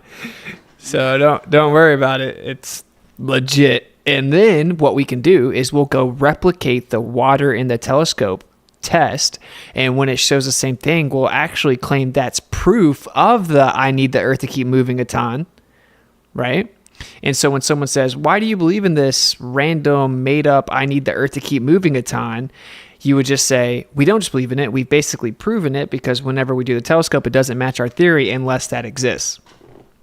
It could be like the cousin of dark matter. CERN. We should petition CERN and get them to do those tests. We should Yo. just head on over to their next Higgs boson convention, their little teeny echo chamber of nerds, and get in there and push that and see what they say. Okay, I'm not joking. That's what they do now. They make up particles now, right? Like with the horizon problem and the flatness problem, did they say, our entire cosmology just fundamentally doesn't make sense. The universe is flat and it should have negative or positive curvature. It's like statistically impossible that this would ever happen. No.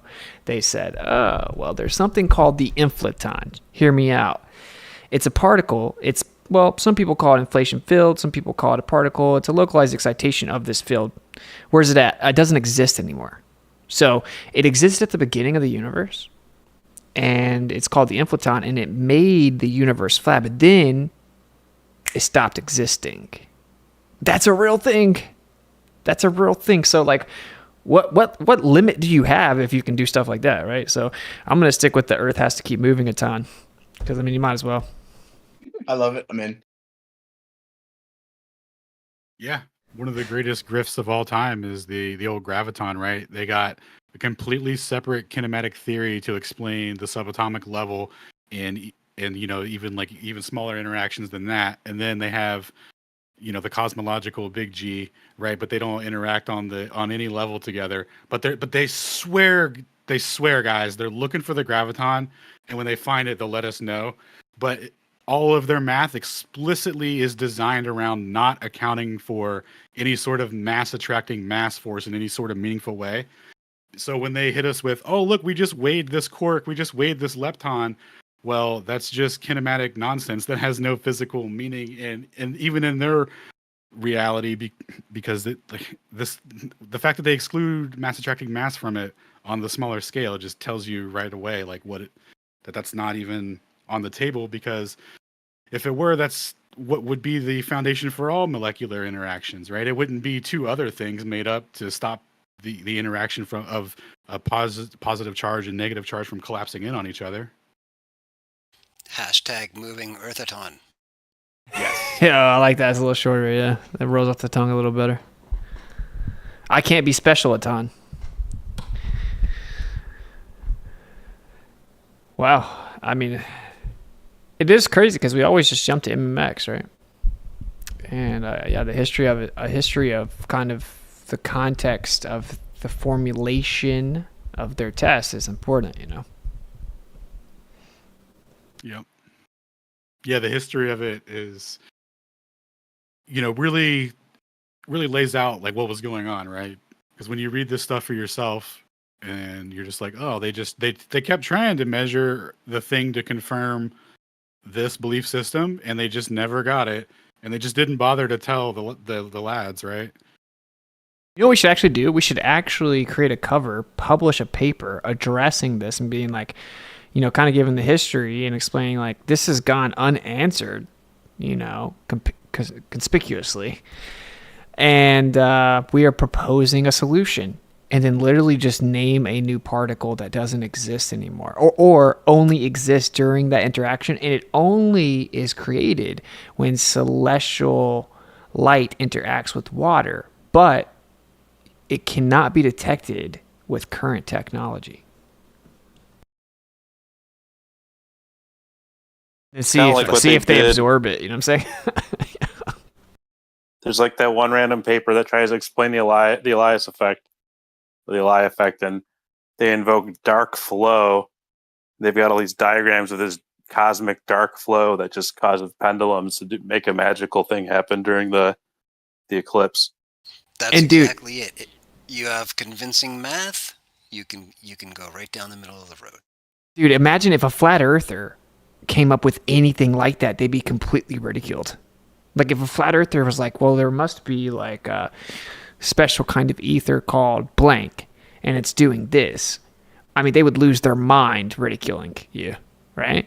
And we don't really do that kind of stuff, of course. But It's just funny, right? If you were to flip it around, if we were to propose something like dark matter, they're like, no, the electric universe doesn't work, even though it does. And you were like, oh, well, no, because there's an invisible force that's working with the magnetic fields, right? And we just can't find it, but it's there, and it makes the math work. They'd be like, what?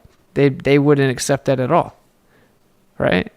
And that's one of the main things I wanted to elucidate with this stream is like the blatant double standard. We have an answer for this, for Aries failure, which was a success. We have an answer for Michelson-Morley combined with Michelson-Gell-Pearson. We have an answer for all three tests combined together. We have an answer for observing everything as if the Earth is in the center and we don't need to make up some force. We have an answer for the galaxies going too fast. We have an answer for the galaxies all staying together when there's not enough mass for this made-up reification fallacy called gravity. We have an answer for the universe being flat. We have an answer for the locality of the universe. We have an answer for the horizon problem. It's not a horizon. There is no problem. And somehow that's not acceptable, right? But the other side is. And if we were to propose any ideas, then people would all of a sudden, they'd be Sherlock Holmes. They'd be like, wait, what about this? What about that? How would this work? Trying to find something wrong with it. But when their side just throws their hands up and says, we can't even come up with anything, we're just going to throw a question mark there, they'll say, that's how science works, you stupid flurf. I want you guys to realize that if you have to operate in such a hypocritical way with such a double standard, what you're defending is wrong, and what you're doing is dishonest, and you're being dishonest with yourself, you know. So a little meta there. Yeah, it also reminds me, it's like their theories of the core. In most all their theories of the core, if it was even just 100 degrees Celsius warmer, it would melt in the inner core. And if the inner core melted, then that would be like a massive problem for the dynamo theory, for the gravitational theory. Like it'd just be a disaster. It's not supposed to happen. The inner core is supposed to be cooling, but yeah, 100 degrees Celsius. They're operating on degrees of thousands in their model. But the inner core just and it's only like that because they can barely theoretically make it make any sense with the temperatures and pressures that should be invoked in their model, but they can't. They can hardly even. Well, they literally can't compute the geodynamo at the actual speeds of the Earth. They're orders of magnitude off. It would take like billions of processor cores just to do like one magnetic cycle, essentially. Yeah, man, that's not even getting into all the problems after you grant them the made up mechanism, right? With the actual distribution of the field, etc. Yeah, it's a absolute mess, and they just take it all to be magically happening. It's like such a miracle that like we live in this crazy magnetic field, but then people take it for granted, and it's just one of those things that can't actually be explained when you look into it. But it's okay, just argue with any little theory that a flat earther gives you without really without even taking the time to do the thought experiment. Like, did you really even take the time to do the thought experiment of figuring out how optics work in a flat earth framework? Let alone look into your model and look at how your model is literally rotten at the core. You don't even have a proper theory of how your core, how the lattice structure of your iron core even works. Sometimes it's hexagonal when you need it to be. Sometimes it's cubic and it just slides around. It's solid, but it turns into a plastic structure and slides around when you conveniently need it to. But we'll invoke whichever theory we need for whatever day of the week it is, whatever problem we're trying to explain.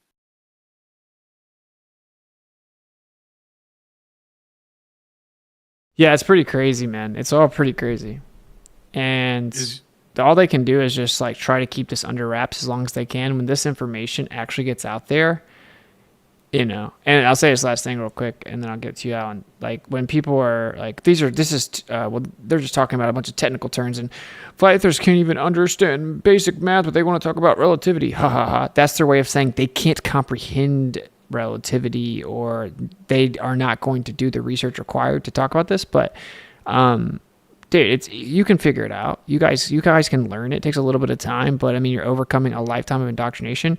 And I'll just say to you, if you're new here, you want to know why the flat earthers are all like talking about this very like the technical, intricate aspects. It's because we are the really research side.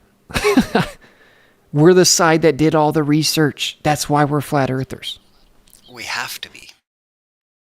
Literally, like you better know how the whole universe works and every claim that there ever was about it, right? And we're pretty. I mean, we get pretty close, right? So, just another meta. But I think if people like be honest with yourself, I mean, you know, listen to the conversations that we're having, the information that's being presented, and really ask yourself, like, wait a minute, does this conversation match the caricature that the mainstream paints of flat earthers? And yeah, you know, logically, there's a reason that we're so knowledgeable on the subject and we're flat earthers. I'm sorry I interrupted you.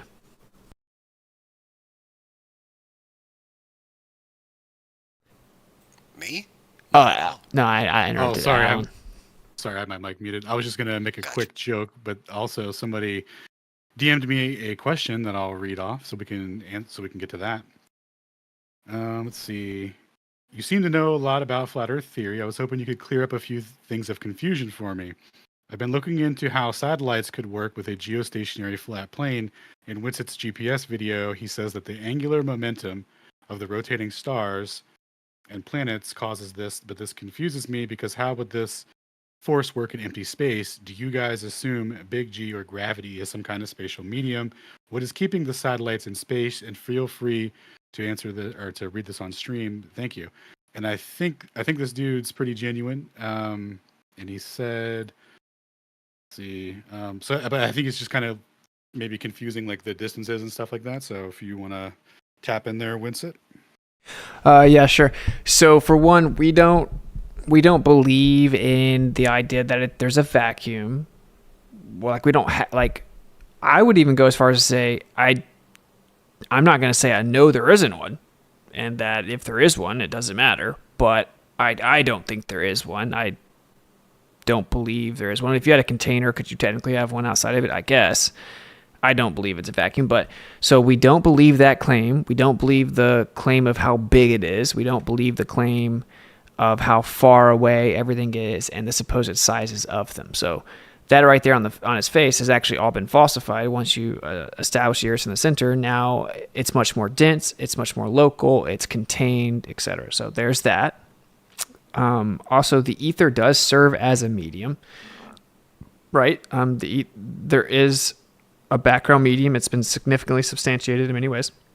Okay. And now it's just take that understanding and have the quote unquote universe, which it is still big, right? Like look at the sky. There's a huge expanse over top of the Earth. If it's all rotating around the Earth, it's going to generate forces. Like imagine something that big moving all the way around, every day. Okay, you're generating forces, and the further away something is, the faster it's going to have to move so that it can all have the same angular velocity, right? That's going to generate forces, real forces. And the point that I make about that is the actual satellite equations account for those real forces as if they really exist for their physics, meaning their weight distribution, their momentum, their like everything that they are attributing to the satellite uses real inertial forces from a rotating universe, right? And so the only thing so now you have a stationary Earth, the universe rotating around it, creating inertial forces. It's like taking a bucket and spinning it around you, right? You have the centrifugal force. We all know what that is. It's kind of like it's the tendency for the object to veer off the rotation, off the circle, and go out, right? Because it generates a force outward, right? Centrifugal force. And then you also have a Coriolis force, which would be like a centripetal force. It's going to be inward as it's rotating around relative to the center. And that force is actually going to be twice the magnitude, depending on which dynamics that you use. But like any of these mainstream, frankly, falsified dynamics give you twice the magnitude. Anyway, if you have the angular momentum of the entire cosmos moving around the Earth, it's going to generate forces that would, if you threw something up in there, it would be able to basically ride the wave, right? It'd ride the momentum. So that's it. That's all. And when it comes to if it's on a plane, it's just a coordinate system. That's all it is. It's like either you have circles, free falling, defying physics around this ball, or you have satellites moving in ellipses, all creating the same flower of life geometry we see everywhere else over a plane. So just a coordinate system transform. So if anyone wants to add anything to that, I mean, that is a hefty subject.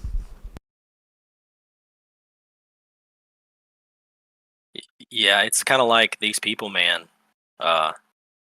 making up these, inflatons and gravitons, all these particles, coming up with all these things, and then actually doing real science to make things work, but in a way that's, hidden from the public. These people are kind of like the modern day equivalents of the like the mystics of the ancient days, the sages, the mystics, the whatever you want to call them.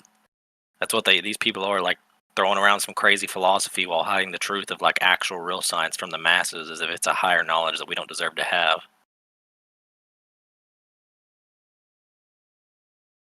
They could also be doing some kind of propulsion system, even if that didn't work, and I think that probably would work. What you're saying makes perfect sense, but even without that, I think they still have other ways to keep it up there. Yeah, it's just interesting because if what a lot of the claims are actually true, meaning like those equations are what is used to throw the stuff up there, it clearly physically it would serve as physical evidence that there is a real force created by just the rotation of the universe itself that can be utilized, and it's very fascinating, and doesn't work within their model at all, which is what's so baffling. Is that people will come at you, but you clearly don't understand reference frames. It's like, no, you clearly don't understand forces. We're not talking about kinematic coordinate system reference frames. We're talking about physical, real life forces, dynamics that you're accounting for in your equations. And if it wasn't really there, it wouldn't work. It's very similar to a plane flying over a flat and stationary Earth. When done successfully, is physical evidence that the plane is flying over a flat and stationary Earth, right? So, anyway. A pseudo force wouldn't keep a satellite in an orbit. Oh, you need a real one? Dang it.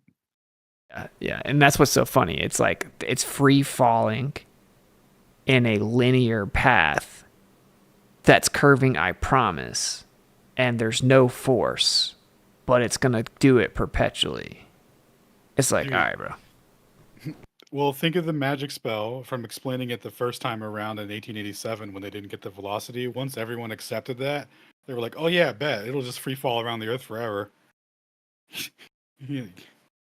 And then you have to be like, wait a minute, how did we get to that discovery, right? Like, if you believe it's true, like, who discovered that? How did we get to, how luckily we discover that the whole universe is just completely antithetical to common sense and evidence and measurement? How do we discover that it's a magic wizard with a wand deceiving us? It's like, oh, because Michelson-Morley showed the Earth's not moving, and Einstein had to double back on his theory, which he did not originally intend to make general relativity, by the way. So he proposed special relativity to like show that, no, the Earth isn't in the center, and then had to double back with GR and say, okay, the Earth can definitely be in the center. It's a viable cosmology. I can do nothing about it. But anyway, he doubles back to tell us that, oh, well, we would have still detected it, like Toby said earlier, if it was rotating around the sun. Because, rotation is movement around a central axis. That's what an Earth orbit would be, right?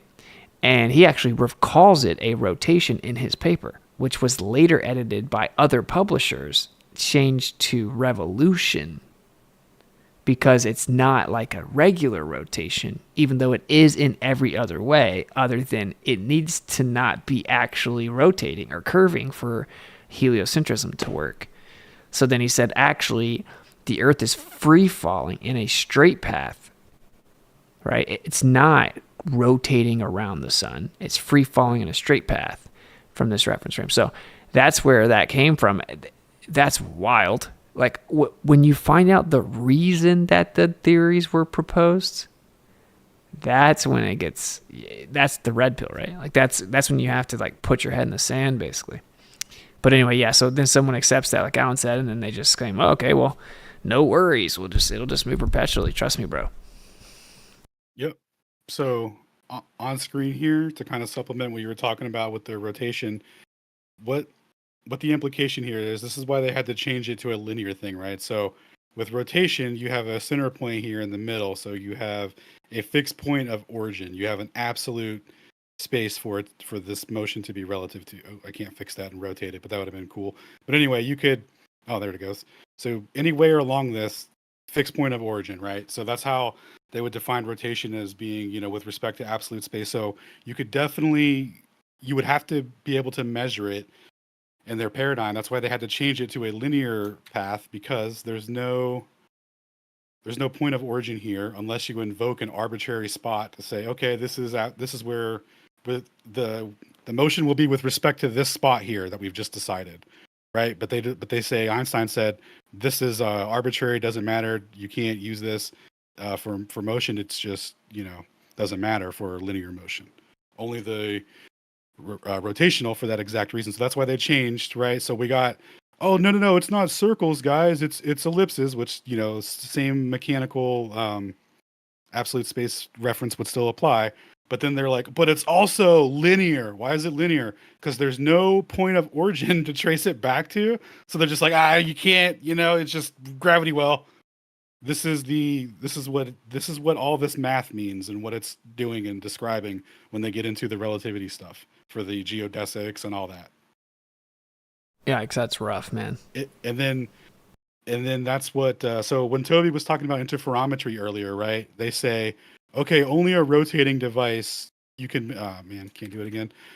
Only with a rotating device can you measure angular displacement, right? Because we got your boy fixed point of origin here. But what Wang came along and showed is that doesn't matter. All motion is relative to the ether, and you could measure from that fixed point of reference, and you could measure it. It doesn't.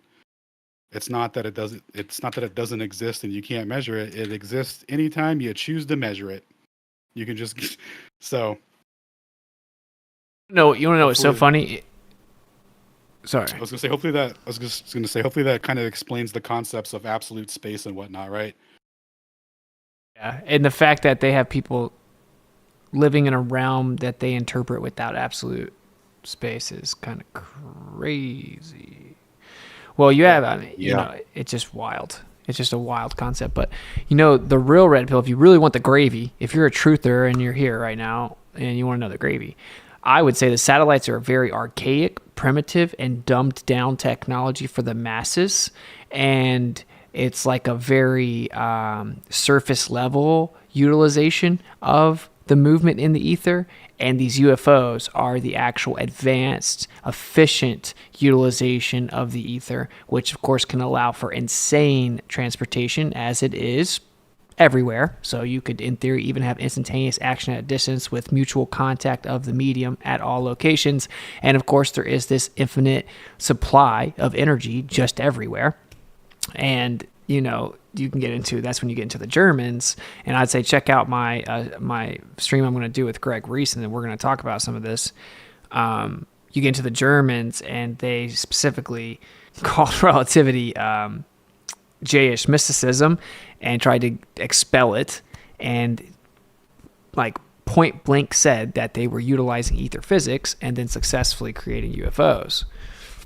So what do you guys think about that? I think like we're kind of like, oh wow, satellites are work. That's so fascinating. It's like, I think satellites are like the dumbed down version. It's like the kid throwing the boat in the stream, and they're like, oh look, it's going with the stream. It's like, yeah, of course it is, right? But really using the stream to power something at like insane speeds would be the real technology they don't want you to know about, which is why they push the satellite thing so hard, as if it's the cutting edge of technology and science. Real quick, the last thing about the Earth going around the sun and the linear path if you kind of like analogize it to something on the Earth, right? Just a linear path. You say it's a linear free fall. I mean, that's like me standing on top of a cliff and dropping a rock to the bottom, right? And then while the rock's falling in a straight path to the bottom, I like take the Earth and shift it in a circle around the rock. So even though the rock's falling straight down, it looks like it's going in a circle. Yes. Yeah. And the UFO thing, bro. Yeah, that's a whole nother thing. But that stuff's Oh, pretty dude. wild. I think it works the same way that, or similar way that hummingbirds, or sorry, not hummingbirds, bumblebees work. If you're not familiar with how bumblebees fly, they don't actually fly. People have discovered that bumblebees don't do a mechanical type of flying around because their wings are way too small, way too thin, and don't generate hardly any thrust to be able to do that. But they actually they have some kind of little cavity in their body, and they flap their wings really fast, and they're actually able with their antenna and like their hair all over their body and their sensory appendages to detect the resonant frequency of the electromagnetic field around them, and then beat their wings to cause like that little cavity in their body to resonate with the field around them, and they can actually adjust their wings in real time while they're flying to like keep it in tune and in sync, and they create like a little like magnetic resonance bubble around them that allows them to basically levitate. Yeah, Pretty man. freaking fascinating. And that's why they're able to fly right through crosswinds of up to 60 miles per hour. And think about this. I mean, that's perfect for a UFO, right? Like at any altitude. If it's constantly adjusting its resonance relative to the medium environment, then it's not going to have to worry about resistance or impedance. So, yeah. But isn't that crazy? An insect does that, bro? Like a freaking bumblebee. Like the most like basic thing that you see as a kid outside playing, they're just flying around on flowers, and this thing's like a little insect UFO. When I found that out a few years ago, I thought like, okay, they actually that's how they find out all this stuff is they just look at nature. You know, like I think that's how they discover all of it. But no, it is obviously very cool and crazy that little bumblebee does that. I mean, bees also do what's called non-contact pollen detachment, and they just like basically charge up in the air and they just hover over a flower, and the pollen comes up to them. They don't have to actually touch it. And then they did another test where they were introducing different charge to different flowers, and the bees were picking the flowers based on the charge, and they would even put really bitter water on some of the flowers with more charge, and then they would put really sweet water that they love on the flowers with less charge, and they would still go to the flowers with more charge the vast majority of the time. Right? So everything they do, the way that they operate in every facet of their existence is based on being electric. What? I didn't know that part, bro. That's dope. I knew the pollen detachment, but I didn't know the study that they did. That's crazy. Yeah, it's wild. It's wild. So yeah, but like I'm curious, like what the panel's take is on like because obviously the thing about it is, right, like we're the truthers that are really investing the time nonstop around the clock to really get to the bottom of what this realm is and what's going on. And you know, we've absorbed satellites and taken it back from them, and now satellites isn't this thing that flyers just have to throw their hands up and say, I have no idea how it could work, or it must be ballooned. It's like, oh no, we know exactly how it could work. And actually exclusively in our understanding. And now I think what I think, though, I'm curious what your take is. Like, I think that the satellites are actually very primitive. I think that they're just like they're like a light show to entertain the dumbed down masses, so they don't actually know what all you can do in this realm. And then they told them this insanely just stupid, paradoxical form of pseudophysics to try to tell them how it works. So they not only is satellites like just a child stumbling over there, it's like a caveman stumbling over and throwing a twig in a stream. It's not impressive at all. But the way they told everyone that the stream works is that the stream's not really there, right? And it looks like it's going down the stream, but actually it's not going down the stream. It's sitting still, but it's going down the stream at the same time. Like, I'm just curious what you guys think about that, because like think about how great of a deception that is. What's that? Have you heard of Victor Schallberger? Yes. Yep. Yeah, Toby's gonna play a quick video here in a second if you want, but it's basically touching on the UFO stuff that you were talking about and how you can use, what was it, magnetic impulsion or something like that to overcome quote unquote gravity. And this is like the base for how they do all this stuff, and it's based off of magnets and vortexes and airflow in relation to the vortexes or whatever. Yeah, It's dude. If crazy. you're down to play it, I'll pull it up right now. Yep, Toby should be sending it now. All right. It's all queued up. All right. Let's do it. His prototype, called the Repulsing, reportedly worked. Okay. Super low for me. Super low for me. Just a second. Oh yeah, his if you right click and turn it up on like max volume or whatever, because this dude's audio is kind of low. Yeah, I did. All right. Okay. The created vacuum reportedly worked by using a self-generated vortex to create a vacuum just above the craft. Now we can note that this is in opposition to the hovercraft, which traps and pressurizes the air beneath it in order to achieve lift. So rather than being pushed from the ground, as well as in the direction of travel, the repulsing would instead be sucked into regions of low pressure just above the craft, as well as in the direction of travel. Now, in addition to implosion, Schauberger also submitted that an additional force is known to contribute to the craft's levitation.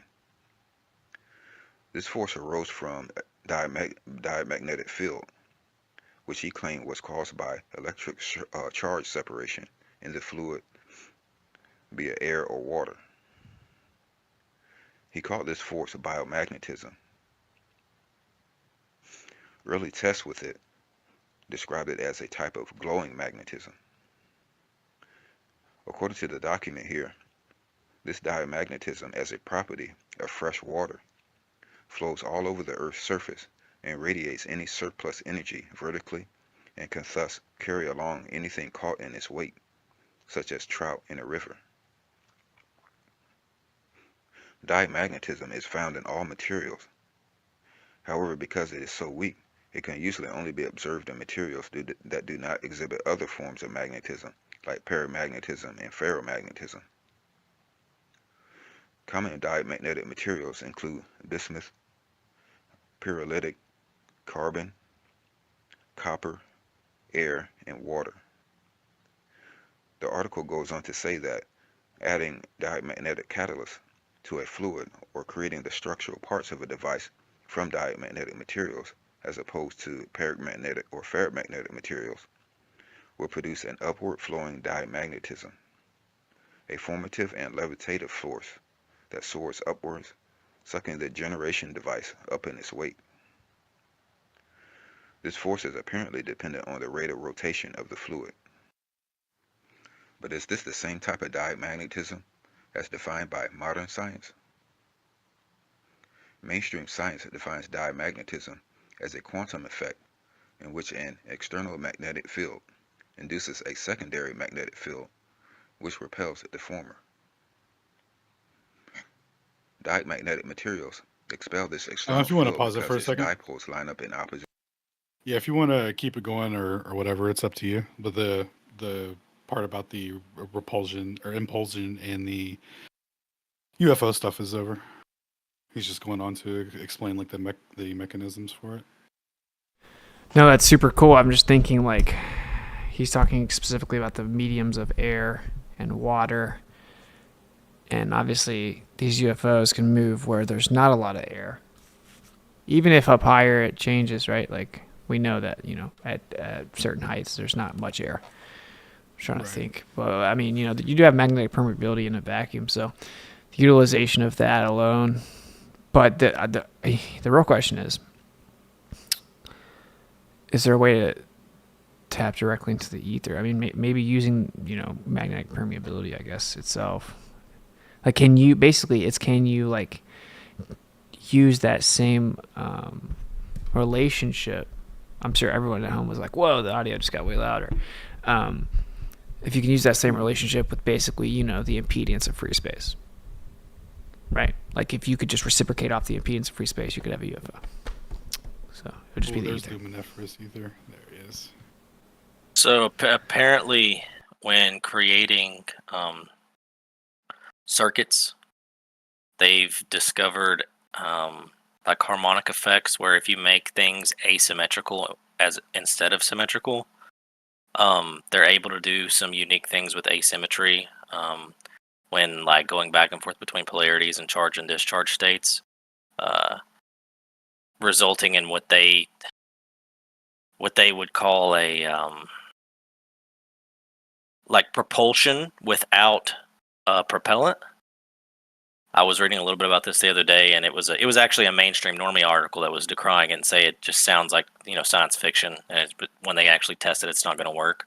But there's like a guy from NASA and with some other people who were working on a newer rendition of a propellant-free propulsion system that's electrostatic in nature, and he describes how they use this asymmetry. And I was just thinking, like, I mean, if you think about the impedance of free space, if electricity is actually made up of the medium and they're able to create asymmetry in these circuits, which, if they introduce resonance, right, that's going to create this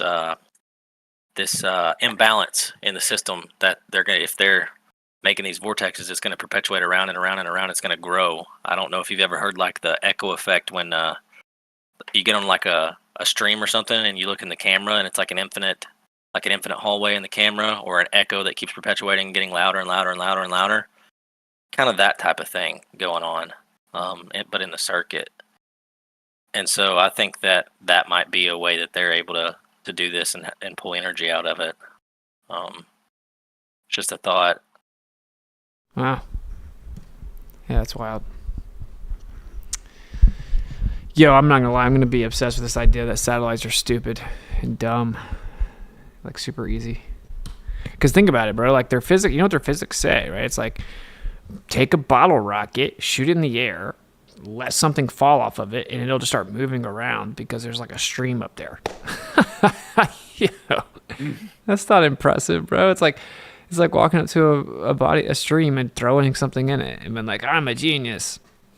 Oh, there without a doubt there would be things that they do with it, that ways that it's utilized, that it would be exactly as you described, where they would give us this little kid version of like a baby version of the technology that we can ooh and ah at.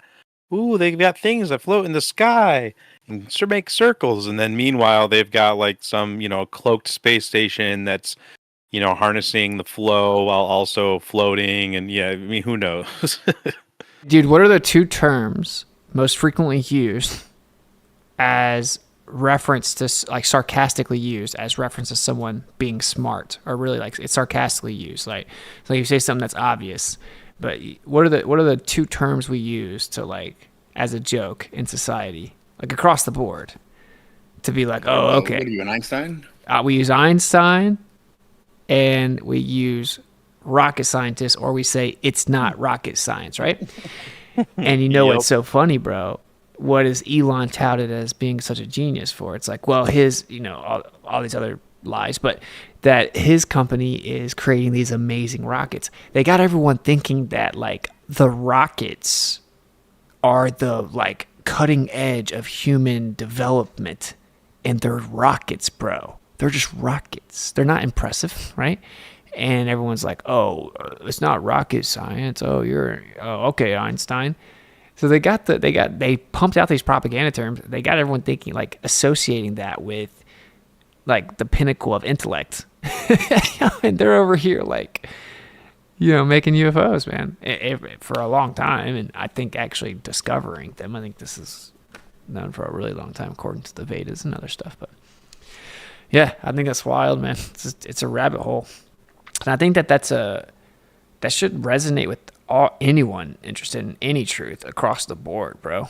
Like, they are utilizing a framework of physics that they have hidden from the masses, and there is direct evidence of it, including they came and stole Tesla's stuff. I mean, openly. They took his stuff. So he claimed he had a dynamic theory of gravity, and seemingly it was just the that quote unquote gravity is the reaction, right? It's the reactionary bias to, I say, like magnetism. So that's interesting. Sorry. That was it. I was gonna say, by the way, I was thinking earlier about a simple experiment, like a pretty cheap one that I think that you could do. That, if done correctly, I think would be a way that you could disprove the electron theory of electricity, like in your garage. So if you take on a material like quartz, like a piezoelectric material, and you squeeze it, it produces current. You can actually hook a circuit to it, put like a LED bulb on the other end that has a very low like power requirement, and you could actually compress the crystal and power the light bulb. Well, if electricity is actually made of electrons, little bits of matter, right? Those little bits of matter are flowing out of the crystal through the circuit to the light bulb and being consumed as heat, right? Transformed into heat and off-put into the environment. So they leave the crystal. You have a circuit breaker attached. So, after you burn some electricity off, you flip the circuit breaker, you disconnect it from the circuit, and then you take away the compression on the crystal. In theory, the electrons that left are not going to be able to get back into the crystal. It now has a net loss of electrons, which means it should now be net positively charged. So if you have a sensitive enough voltmeter, you could take readings before and after and see if it returns to electronically neutral or if it maintains a net positive charge after being disconnected from the circuit. If it returns to neutral, or if it returns to whatever the same reading was before the experiment, that would be pretty damning for the theory of like little bits of matter carrying charge, right?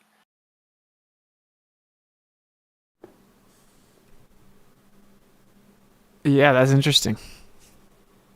It would be damaging to Kirchhoff. It would be damaging in a lot of ways. You'd be effectively constructing a one-way energy valve. Yeah, because specifically the crystal has no way of getting the electrons back.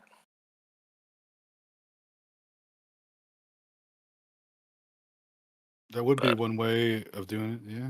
But they've are you aware that the light, like how a Leyden jar works, already falsifies free electron theory? I know about Leyden jars. I don't know how. I've never thought about it in that context. Oh yeah, bro. So check this out. So a dissectable Leyden jar debunks the free electron theory because the way that they have it, right? So they got their two capacitor plates. They got the positive electrons coming down to the negative plate, and they, there's a spillage of free electrons, right? Because like they're saying, oh, it's the material is giving up some negatively charged particle, blah blah blah, right? Well, if you put a dielectric material between those two charging plates, the charge will be stored in the dielectric material, and then you could take the in the current, right? You could remove the plates, and there will be no way to like discharge anything. You can reconfigure it with new plates, etc., and it won't discharge unless you add that dielectric material that you were charging earlier.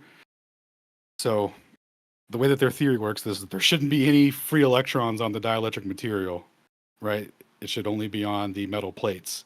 Now, after you do the experiment, you can touch the plates, and you're not going to get shocked when they're not touching the dielectric material. It's stored in the dielectric material, not the capacitor plates. So the whole idea that they have is bunk on the face of it. I can send you a video on it if you want. There's tons of people that do video demos on it. Wow, that's pretty dope. I mean, I know that it's stored in the dielectric. I thought that they would say something along the lines of like the dipole alignment of like the electrons within the material would shift and cause an electric potential difference. And no, it's even worse than that, bro. MIT professor Walter Lewin, the only way he could explain it was by saying, okay, well maybe some free electrons got splashed around in the air in between the Leyden jar, and the charged air transferred some of that over and keeps it charged. But it's definitely was all in the capacitor plates the whole time in the metal. It's like, dude, What? yeah, dog, it's insane. I'll link you some source material on it after this. Bro, the air's a dielectric as well. More mathematical formulae. Yep. Wait till you see the mathematics he imposes to explain it to the students who are just like freaking out over. Dude, it's crazy. Yikes! Yeah, I first heard about that with Ken Willer. Good old Ken. All right, cool. I think we're at a pretty long time, maybe 3.5 hours. So, or maybe 3 hours, 15 minutes. I don't remember. But anyway, anyone have any kind of final topics they want to bring up before we go around and throw out closing remarks? No, I think that's it for me, anyway. All right, so just so you know, I'll read the donations off after everyone gives their closing remark. I'll pop on the camera and I'll read off the donations and kind of tell you guys what's coming up. So if you want to donate real quick to get that in and get it read, it's ko-fi.com/Witsit. You probably got about 5-10 minutes maybe. Cool. All right, so we'll let you guys determine the order organically unless you want me to go classroom style. But alphabetical order only. Just because your name starts with an A. Oh yeah, it does. I didn't even think about that. You know what's funny is like I'm like almost always last if it's last name, you know. Yeah. But first name I'm up there, huh? All right. Anyway, yeah, we'll do it organically because I don't know who all does or doesn't want to say anything. But any closing remarks? Tell people where they can find you, what you got coming up, etc. And you guys take it away. Cool. So tomorrow, I'll be streaming Reading Night, and Toby will be streaming it as well on Ether Cosmology. We'll be doing our Reading Night, and then Friday we'll be doing Flat Earth Fridays. And this Saturday we may be doing a movie night. We're gonna watch The Principal if the stars align. So look out for that. We'll get together and do a watch party on Discord and watch The Principal and maybe a couple other things. And we'll definitely, obviously, start by watching Amanda Stone's video of Jack and Diane. And I think that's about it. Yeah, I forgot. I gotta play that again. I gotta play it again before we get out of here. Too right. Cool. And you can find Alan on Space Audits, pretty much every platform. Space Audits. And do you have like a place where all your links are? Yeah, if you go to spaceaudits.net, you can find every link that you could possibly need. There you go, spaceaudits.net, and show him some love on X, and he's also on YouTube, etc. All right, who we got next? Yo, so yeah, if you're interested in the mainstream I'm pretty theory, straight up. I'm at Inventionaire on X, and I'm Man of Stone on BitChute and here, and anybody playing around on Telegram, you can find all my invite links in the Miswits channel in the general tab. There's my very own channel and the Stone Cold Truth channel. There's all that stuff in there. Happy hunting. Nice. Yeah, shout out to Man of Stone. Show him some love. He buries the globe consistently as well. So we got to show him some love, give him some more eyes. All right, Toby, go ahead. Oh, and real quick, a comment about Man of Stone. He's the official quality assurance of Flat Earth. So true. Yeah. If you need some quality assurance work done, make sure you hit him up. Yeah, true. So yeah, if you're interested in the mainstream theory of the magnetic field or the theories about the core, I just gave a presentation last night over on Ether Cosmology all about that. So check that out. And if you want to find our links for Ether Cosmology, you can go to ethercosmology.com. You can also ask questions there, post your own links, check out our source material. And actually, for that presentation from last night, all the source material from that is posted there on ethercosmology.com. So check us out on there. And then if you want to find my personal links, you can find those at toby.city. And if you want to buy my coffee, you can buy that at brushtail.coffee. But and that's all fresh roasted from me by hand. So yeah, that's all. Nice. Yeah, go show him some love. Get some coffee. All right, who we got next? In a world where Shane's going to plug all his stuff. Right. Well, first, let's talk about what Alan showed there, that math derivation from Kepler from Newton. That, I want to say, is very important. It's a kinematic equivalence, but like the basis of further kinematic equivalencies, and we have never seen a refutation to that. And it really just kind of takes what they love, math, and puts it on its head, right? So it's a wonderful thing to familiarize yourself with if you haven't already. And otherwise, of course, adl.place, where we can find all the links. And thanks, everyone. Thanks, Witsit. Yeah, ADL.place. Show him some love. And the real ADL, as he's also known. Anti-Disinformation League. He's also on X. Everyone, pop on X, I would suggest. All right, anyone else on the panel want to say anything? I don't make content. I just like to think and help figure things out. But come through the Discord if you want to talk and hear some real-time research going on. We do a lot of it in there. So I think we've all stolen from Piezo as well. So he definitely makes content. He just doesn't know it. And he'll convince you to do an experiment of some kind.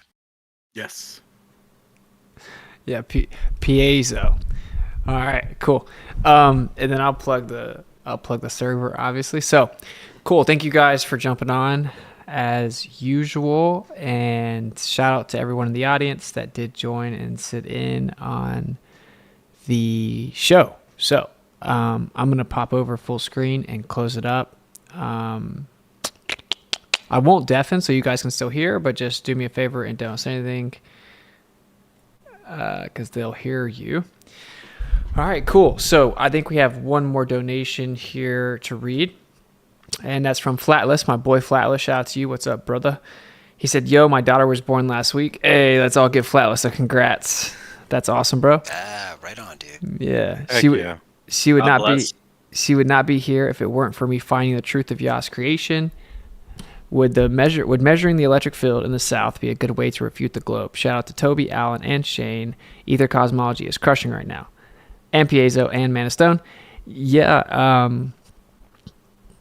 maybe, right? I mean, they do mental gymnastics for the electric field anyway, so, I mean, it depends on if you mean like actually refute the globe or within their paradigm where the globe is unfalsifiable. But it would be incredibly interesting, and I think if we see, like, it would be cool to measure and see if there's a difference in the electric field. Are we getting closer to maybe the drop-off due to the edge or the containment or whatever, right? That would be interesting to me, so I would find it to be a fascinating measurement.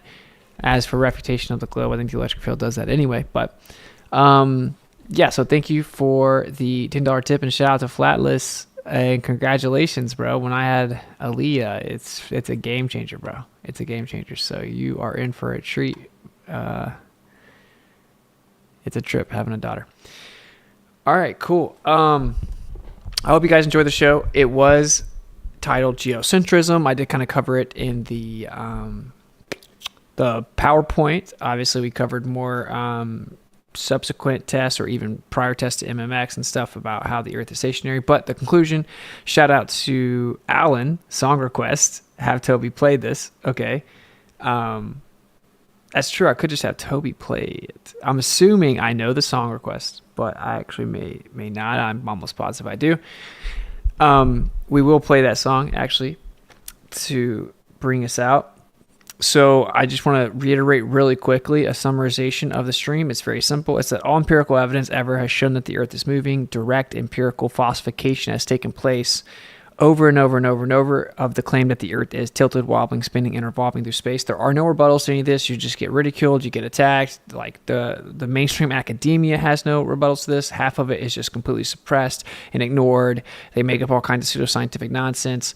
And if you really paid attention to the presentation, then you'll see how important it is, and it unifies all the scales. It shows you this really beautiful, majestic, coherent, and cohesive geometric expression seen in all levels, and clearly they're utilizing our misunderstanding of this. What is this? To basically control us, right? And I think it's super, super important. I don't know what this is, but I need some information before I play that for 4 minutes. Trust fall into my arms. You don't have to play it for 4 minutes, but give it at least 30 seconds. Yeah. You boy. Okay. No. All right, fair enough. What is this, bro? Don't do it. Don't do it. Wait, this might be the wrong video. This might be the wrong video. Hold on. Oh, there we go. Bro. You found the right video. Okay, you found the right video. Yeah, you found the right video. All right, wait. All right.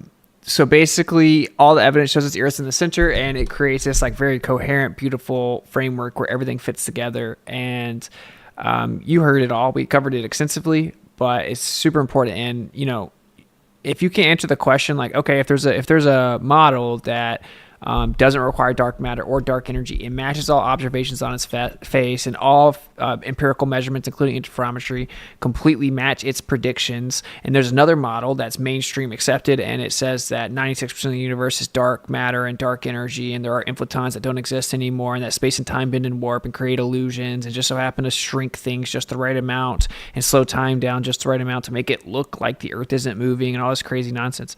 And even all of that still doesn't work objectively.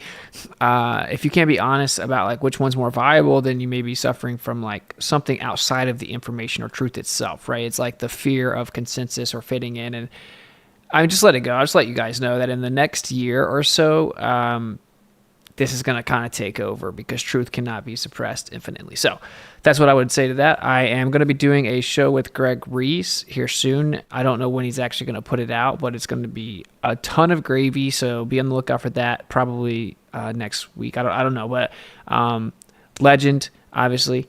And I have a bunch of appearances. I have Owen Benjamin moderating a flat Earth debate between Pastor Anderson and myself. That's going to be hilarious and epic, and I'll just say very interesting.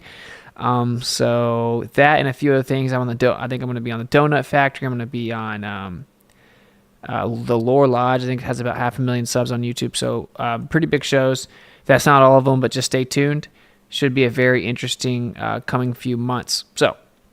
Awesome. Also follow me on X at WitsitGetsIt, because that's kind of where I'm trying to move things around and glitch the system. So yeah, we have more power there than we've had as a community for a while, although we are still shadow banned. So I encourage people to sign up there and kind of help, because there's power in numbers. All right, cool. If you want to support the stream afterwards, links in the description. You can go to WitsitGetsIt.com and you can find everything. All right, so now I'm going to play us out with some music, and we're probably going to play 3 songs. It's been nice kicking it with you guys. We'll just have a chill sesh. I'm going to pop over and let Toby's screen share actually play the song, and then I will play I'll play the Misfits and then Skull and Glober song for you guys afterwards. So I love you guys. Seek and speak truth unequivocally. The weak find contentment in the consensus of ignorance. So who cares what other people think? They're going to attack you when you don't fit in. It's typically a projection of some type of fear. And what's popular is true, and what's true is rarely popular. I'll catch up with you guys next time. Peace.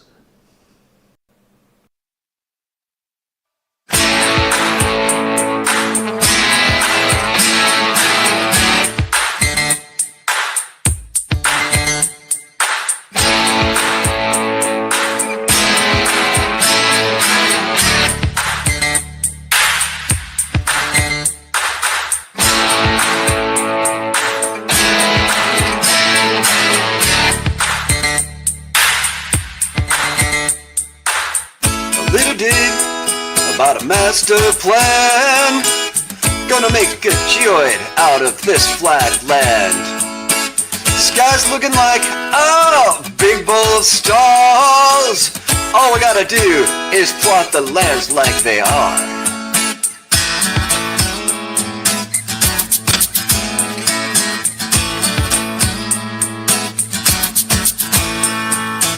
Sucks that it's a plane, and this won't be a breeze. Have to make a curvy map made to match what we see.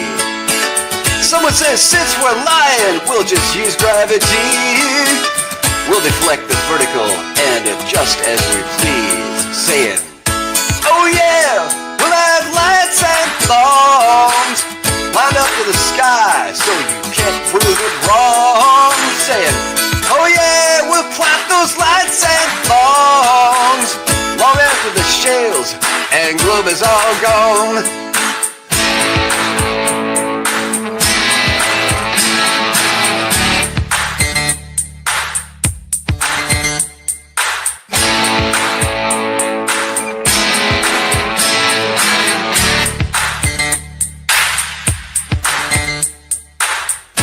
Taking back, making them long lines meet, scratching our heads, but we figured out a perfect scheme.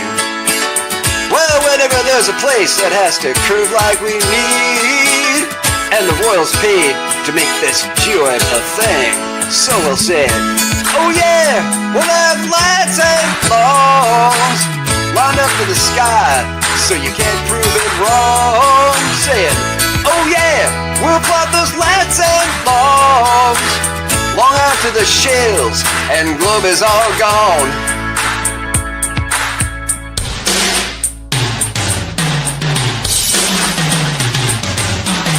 Oh, what a rock! Keep control! Fuck the Bible bells, they denied us souls. Holding on to the scheme as long as we can. No change coming around real soon for some women and men.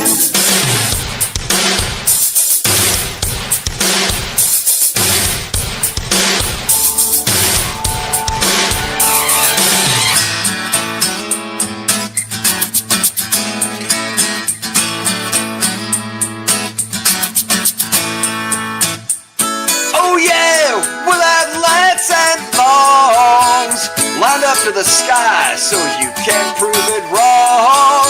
Saying, oh yeah, we'll plot these lights and longs long after the shales and globe is all gone. Plot on. Little did it about a master plan, making sure we keep our rule, make a fool out of man.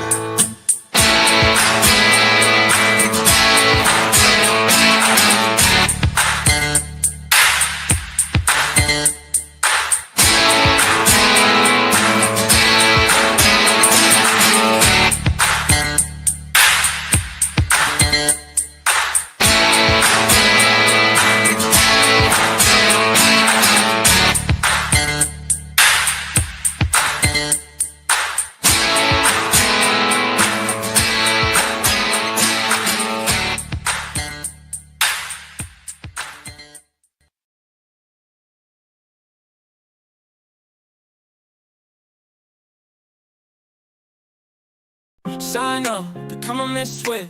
Those who don't fit, society gives us a skip. We ain't about that mainstream. There what's popular ain't true. What's true ain't popular. Flip, misfits in the house.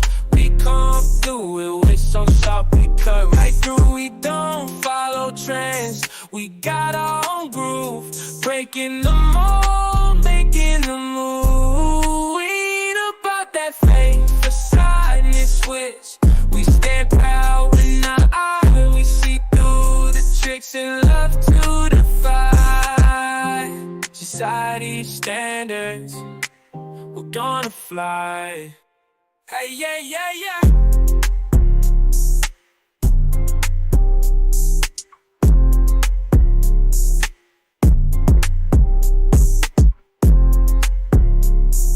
One face of sadness.